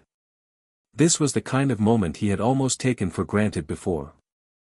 The simple exchange of words that said everything, love, pride, understanding. After their conversation, Frank spent some time walking around the community with his father. They didn't talk much, sometimes the most meaningful moments were the ones spent in comfortable silence. Frank watched his father move slowly, but with purpose, as they passed the familiar spots, the garden, the lounge area, the hallway that led to his father's apartment. It was all so normal, yet so precious. On the way back to his car, Frank couldn't shake the feeling that something had shifted inside him. The simple act of spending time with his father, of slowing down and being present, had brought a sense of clarity that he hadn't expected. It wasn't just about helping his father through this stage of life, it was about cherishing the time they had left together, about making the most of every moment. Later that evening, Frank reflected on the conversation he'd had with his father. He thought about how easy it was to get caught up in the rush of life, in the constant pursuit of achievements and success. But in that moment, with his father by his side, Frank realized that the most important things in life weren't the things he had done or accomplished, they were the relationships, the bonds that he had nurtured over the years. In the days that followed, Frank continued to make a conscious effort to embrace the present moment.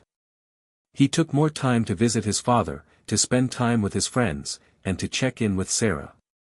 He found himself slowing down, noticing the small joys in life that he had once overlooked. And with each passing day, he felt more connected to the people he loved, and to himself. As Frank sat on his porch one evening, watching the sun set over the horizon, he realized that he had reached a turning point. The struggles and challenges were still there, but his perspective had changed. It wasn't about avoiding difficulty, it was about finding meaning in the journey, about leaning into the people who mattered most. And for the first time in a long time, Frank felt truly at peace. As the days passed, Frank felt an increasing sense of purpose, not just in caring for his father, but in his own life as well. Every moment, no matter how small, seemed to carry a weight that he had previously overlooked. The realization that time was finite, and that every choice he made now would leave a lasting impact, began to sink in more deeply. It wasn't just about the immediate moments with his father or Sarah. Frank had been spending more time with his friends too, the ones he had pushed to the back burner during the years when work and his personal struggles consumed him. He was beginning to understand something vital, that relationships, real, meaningful relationships, were what made life worthwhile. It wasn't the accolades, the promotions, or even the possessions. It was the people who stood by you, who weathered the storm with you. One evening, as Frank sat in the living room with his father, the television on in the background but neither of them paying much attention, James spoke up. "You know, Frank, I've been thinking," he began, his voice a little slower than usual. "You've been doing a lot for me lately. But don't forget to take care of yourself too, son." Frank looked over at his father, surprised by the tenderness in his words. James wasn't always the type to express his feelings so directly. Frank had spent most of his life seeing his dad as a source of strength, strong, determined, unyielding.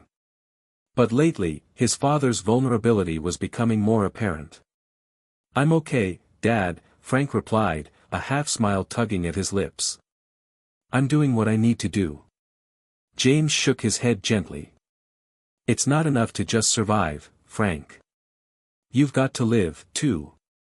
Make sure you're taking care of yourself in the process." The words hit Frank like a ton of bricks. He hadn't thought about it that way. He had been so focused on helping his father, on dealing with the things in front of him, that he hadn't considered what he truly needed in the long term. Was he simply surviving, doing what needed to be done, or was he living, really living, each day? It wasn't a question that had an immediate answer, but it was one that stuck with Frank long after he left his father's apartment that evening. The next few days felt like a turning point, not just for Frank, but for everyone in his orbit. It was as if the ripple effect of his father's words were slowly extending to everyone around him. At work, Frank made an effort to delegate tasks more effectively, recognizing that he didn't need to carry the entire burden on his shoulders. He spoke more openly with his colleagues, sharing his struggles and allowing them to step in when needed. The results were remarkable, not just in terms of productivity, but in terms of the camaraderie he was building with his team. At home, Frank started to carve out time for himself, something he hadn't done in ages. He took long walks in the park, went to the gym in the mornings, and even allowed himself to sit down with a good book in the evenings. It wasn't about escaping from his responsibilities, it was about refueling, giving himself the space to be rejuvenated so he could show up as his best self, for both his family and his work. But it wasn't just Frank who was undergoing this transformation. As the weeks went by, Frank began to notice small changes in his father as well. James seemed to have more energy, his posture was a little straighter, and he appeared more alert during their conversations. It was clear that the time they had spent together had impacted him as much as it had impacted Frank. The love and attention Frank had poured into his father's care were not only helping him physically, but emotionally too. And, perhaps more importantly, it seemed to give James a renewed sense of purpose. One afternoon, when Frank visited the retirement community, his father surprised him with an unexpected request. "Frank," James said, his voice a little more animated than usual. "There's a dance next weekend, just a small event. I want you to go with me." Frank blinked in surprise. "A dance?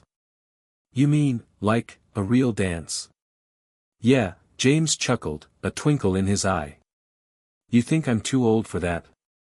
Frank laughed, shaking his head. "No, not at all. I just didn't know you were into dancing." "I wasn't, until a few years ago," James said, his eyes lighting up with nostalgia. "Your mother loved to dance. It was always our thing. But after she passed, I kind of let that part of me go. It wasn't the same without her." Frank was quiet for a moment, feeling a lump form in his throat. He had never realized how much his father missed his mother, how much he had sacrificed after her passing. The idea of his dad taking part in something as joyful as a dance, something he hadn't done in so long, felt like a beautiful step toward reclaiming a part of himself. "I'd love to go with you, Dad," Frank said, his voice thick with emotion. "It'll be great." That evening, Frank found himself making arrangements for the event.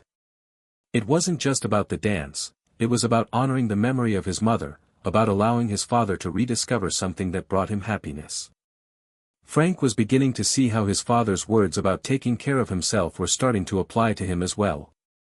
By allowing himself to care for his father, he was also caring for himself. As the days ticked by, the anticipation of the dance built between Frank and his father. It wasn't just about the event itself, it was about the journey they were on together, the healing that was happening, both seen and unseen. Frank started to think more about how these little moments, the things he had always taken for granted, had the power to transform lives. It wasn't just about the grand gestures, it was the quiet, everyday acts of love that made the biggest difference. Finally, the night of the dance arrived. Frank helped his father get dressed in his best suit, something he hadn't worn in a while. James had a proud, almost youthful smile as they made their way to the event. Frank marveled at how much his father's spirit had lifted in such a short period. When they arrived at the dance hall, Frank could see how much this meant to his dad. For James, it wasn't just about the music or the dancing, it was about reconnecting with a piece of his past, a piece of himself that had been buried beneath grief and years of living in the shadows. The music played softly in the background as Frank and James entered the room, a sense of calm enveloping them both. As the first song started, James turned to Frank and extended his hand. "Well, what do you say, son?" he asked with a grin. "Shall we dance?" Frank laughed, taking his father's hand. As they stepped onto the dance floor, Frank realized that this moment, this simple act of dancing with his father, was one of the most beautiful things he had ever experienced. It wasn't about perfection or fancy moves, it was about the connection they shared. And in that moment, Frank felt something deep within himself shift once again. The ripple effect of love, of family, of life itself, was more powerful than he had ever known. The weeks following the dance were a blur of change, small moments, and unexpected growth. Frank had taken his father's words to heart. He was starting to see life not as a series of obstacles to overcome, but as a collection of experiences to cherish. It was a Saturday morning when Frank stood outside his father's apartment, his hands wrapped around a coffee cup, watching the sun rise over the city. The air was crisp, fresh, and filled with the scent of spring. The whole world seemed to be waking up around him, as if everything were aligning with his new sense of purpose. He had been so focused on the weight of responsibility for so long that he had forgotten how beautiful it was to just be.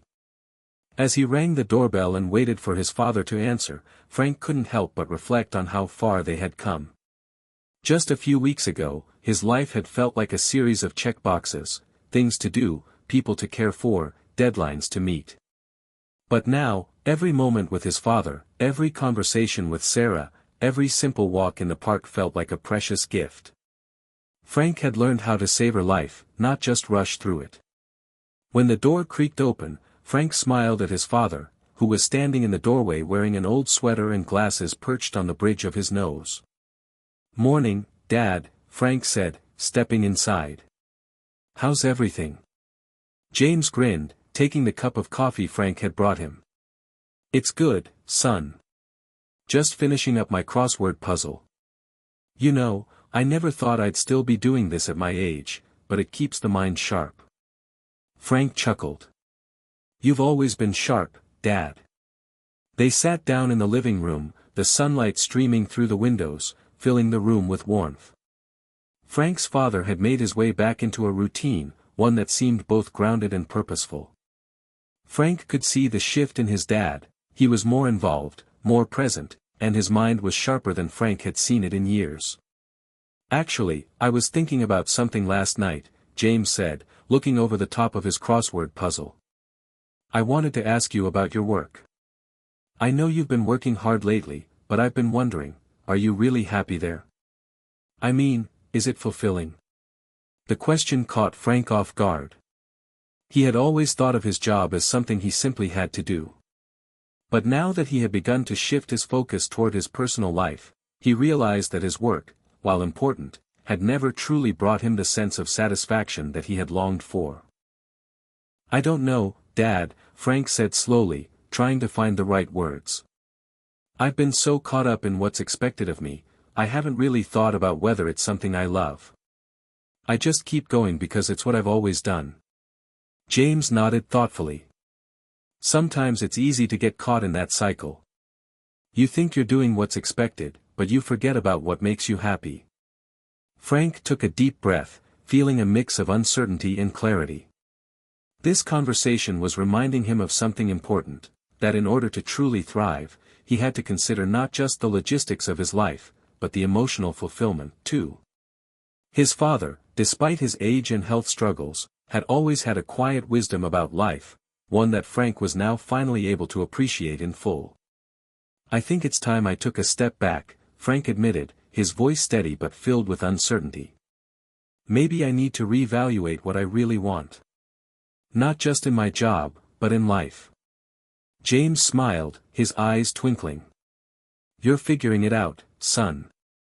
And that's what matters. Life's a journey, not a checklist.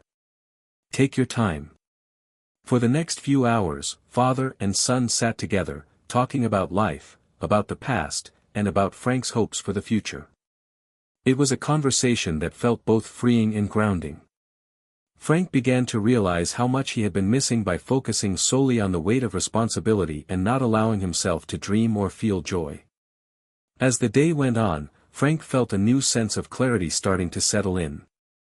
He wasn't sure what the future held, whether he would stay at his current job or take a risk and change careers, but one thing was clear, he no longer wanted to live in a state of constant survival. He wanted to live with intention, to choose paths that aligned with his values and passions, rather than simply doing what was expected. That night, Frank took a long walk around the city, reflecting on the conversation he'd had with his father. It was strange how a simple moment could change the trajectory of a life. It wasn't a grand epiphany, but it was the kind of realization that had the power to shift everything, little by little. When he returned home, Frank sat down at his desk and began drafting an email to his manager. He wasn't ready to make any major decisions yet, but he needed to start the process of looking at his life through a different lens. He wasn't just going to keep going through the motions, he was going to make choices that honored his well-being, his passions, and his sense of purpose. The next day, as Frank walked into work, he felt a sense of resolve. It wasn't about the big decisions, the ones that would shape his entire career or life, it was about the small moments, the conversations with his father, the quiet walks through the park, the phone calls with Sarah, that had the power to shape his future. Frank realized that living well didn't mean having everything figured out. It meant being present, making decisions that aligned with his core values, and cherishing the connections that brought him joy. And so, as the days turned into weeks, Frank continued his journey, one day at a time. He took his father's advice to heart, remembering that life was a series of small moments, not just a series of grand events. And with each moment he embraced, each conversation he nurtured, and each choice he made, Frank knew he was becoming the person he was always meant to be. The days had begun to feel different for Frank. It wasn't just the small moments, the walks, or the phone calls with Sarah, those were part of it, yes. But it was something deeper, a shift within him that was unfolding slowly but surely. Frank was beginning to understand the power of letting go, of releasing the fear, the pressure, the constant need to have everything figured out. He no longer felt the weight of expectation on his shoulders. The most significant change wasn't the external world, it was the internal transformation that had taken place over the last several months. The decision to reassess his life, to step back from the grind of his job, had been the first step. But Frank soon realized that it wasn't about a dramatic change. It wasn't about quitting his job overnight or making huge career shifts. It was about being intentional with his time, his choices, and his energy. Each step forward was deliberate, no longer rushed or driven by fear of missing out.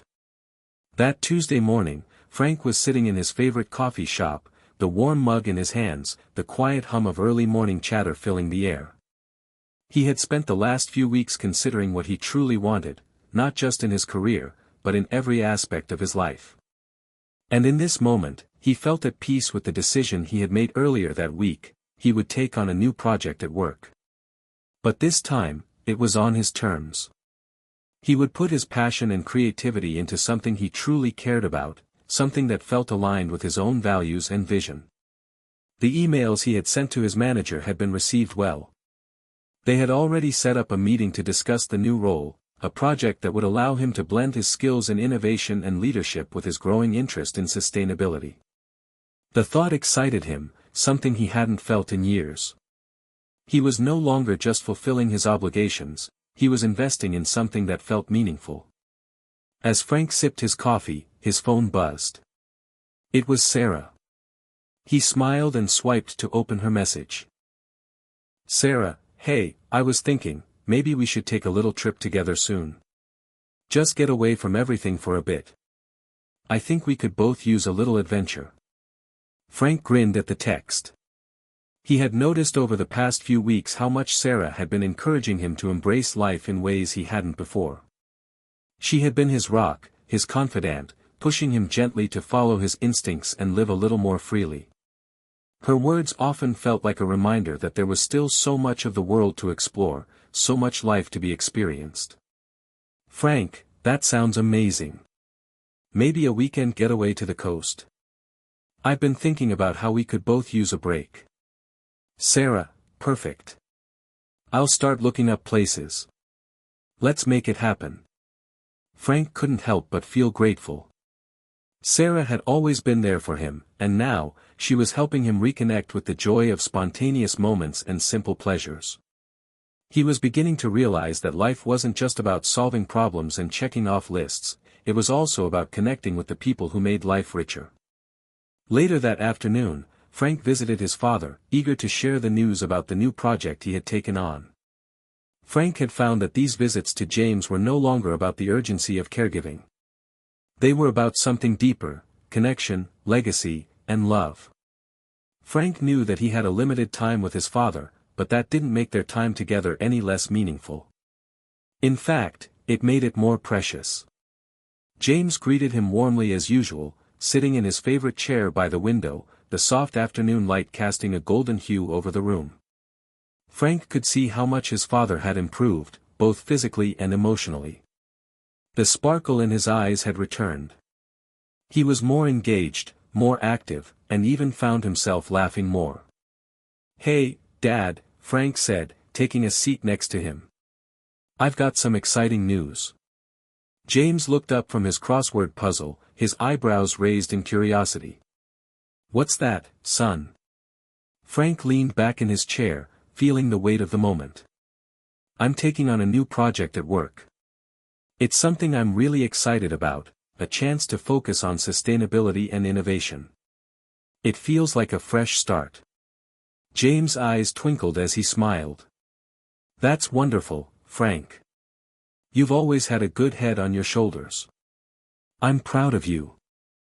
The words hit Frank more deeply than he expected. It wasn't the praise that meant the most, it was the acknowledgement of his growth. For the first time in a long time, Frank didn't feel like he was just going through the motions. He was creating something that truly felt like a new chapter. But James wasn't done. "You know," he said, tapping his finger thoughtfully against the armrest, "life's funny sometimes. You go through periods where everything seems to be in a holding pattern, and then suddenly, boom, something clicks. You realize you're not just surviving anymore. You're actually living." Frank felt a lump form in his throat. His father was right. That was the exact realization he had come to over the past few months. Life wasn't about enduring it. It was about engaging with it, about living with intention, about making the small moments count. "I'm learning that too, Dad," Frank replied, his voice a little softer. "It's not about waiting for everything to be perfect. It's about making the most of the time we have. James nodded slowly, looking at Frank with an expression that was both proud and peaceful. Exactly.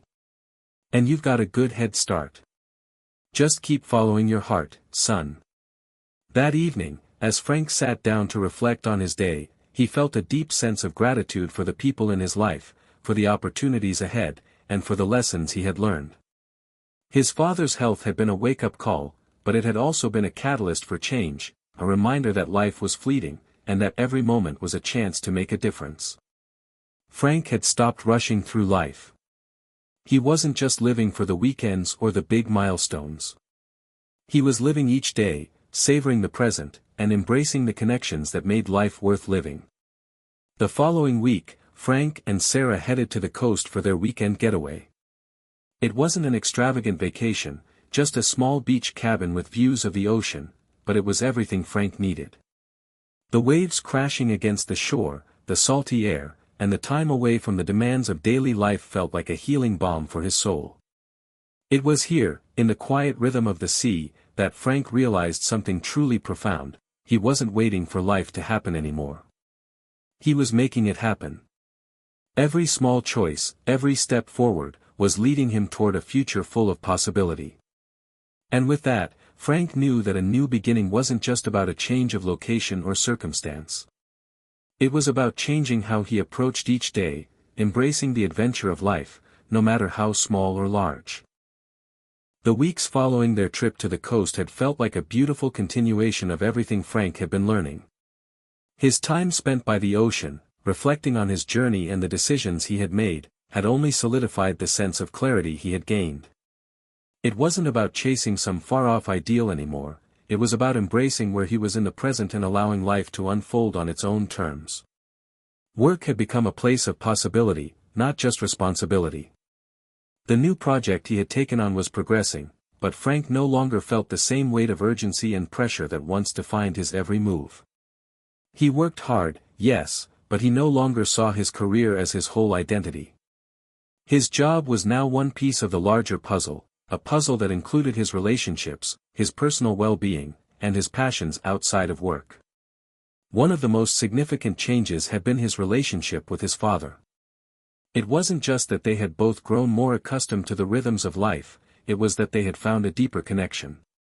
They had become each other's anchors, sharing stories, laughter, and moments of stillness.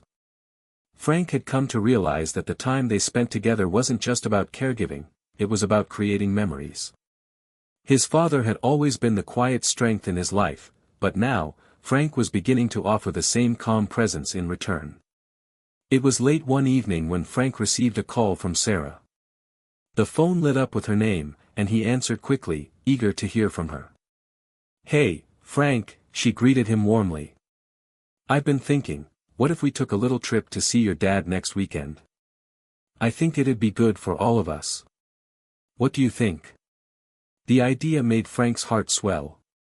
The last few months had changed him in so many ways, but Sarah's thoughtful suggestion reminded him that life wasn't just about his own growth, it was about the people he loved and cherishing the time they had together.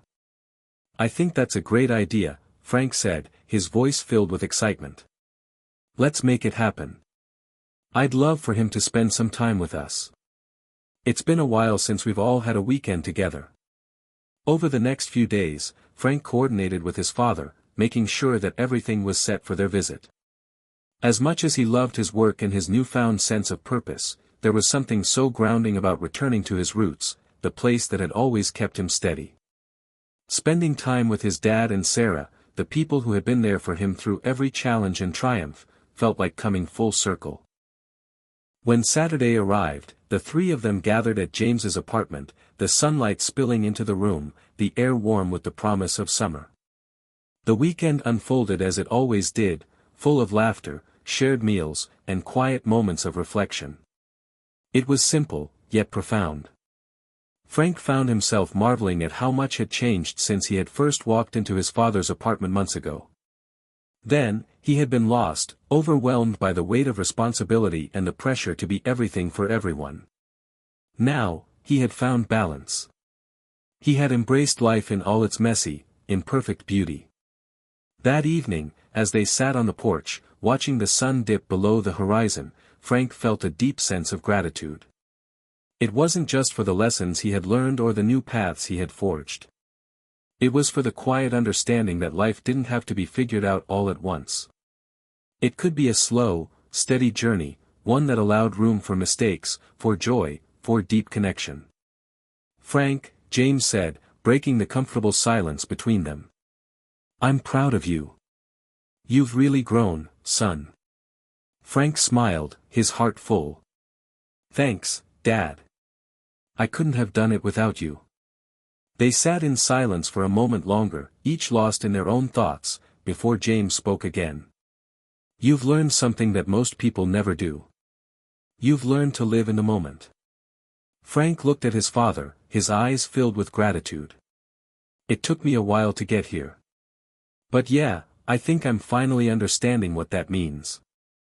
As the evening wore on, they shared stories, memories, and laughter. Frank realized that this was the essence of life, the moments that didn't require grand gestures, but simply being present, showing up for the people you loved, and taking joy in the small, fleeting experiences that made life meaningful. Later that night, as Frank lay in bed, his mind wandered back to the day he had stood in his father's apartment, overwhelmed by the weight of it all. He had been at a crossroads then, uncertain, unsure of where his life was headed. But now, he felt a sense of peace he hadn't known before. He had learned to embrace uncertainty, to trust the process of living, and to accept that not everything needed to be figured out. The journey itself was what mattered. And in that quiet moment, Frank knew something important: he didn't need to wait for life to become perfect. It was already happening, right here, right now. He was living, truly living. The next day, as Frank and Sarah prepared to leave, they said their goodbyes to James, promising to visit again soon. As they walked out the door, Frank glanced back one last time. His father stood by the window, watching them leave with a smile on his face. For the first time in a long while, Frank didn't feel the pang of guilt that had once accompanied leaving his father behind. He knew that their relationship was no longer one of obligation, it was a relationship of choice, of love, and of mutual respect. "Let's go," Sarah said, linking her arm through Frank's. "There's a whole world out there waiting for us." Frank smiled, feeling the weight of her words sink in. "Yeah, there is." As they drove away, the road ahead stretched out before them, wide open and full of possibilities. Frank felt ready for whatever came next, not because he had all the answers, but because he had learned to embrace the unknown. He had found peace, he had found balance, and most importantly, he had found a way to live fully in the present. The story was far from over, but for Frank, it had reached a place of quiet resolution. And he knew that whatever the future held, he would face it with an open heart, grounded in the lessons he had learned and the people who had helped him along the way. Hit subscribe and leave a comment with where you're watching from. This story might just spark a new beginning. What's one thing that always pushes you forward, even when things get tough?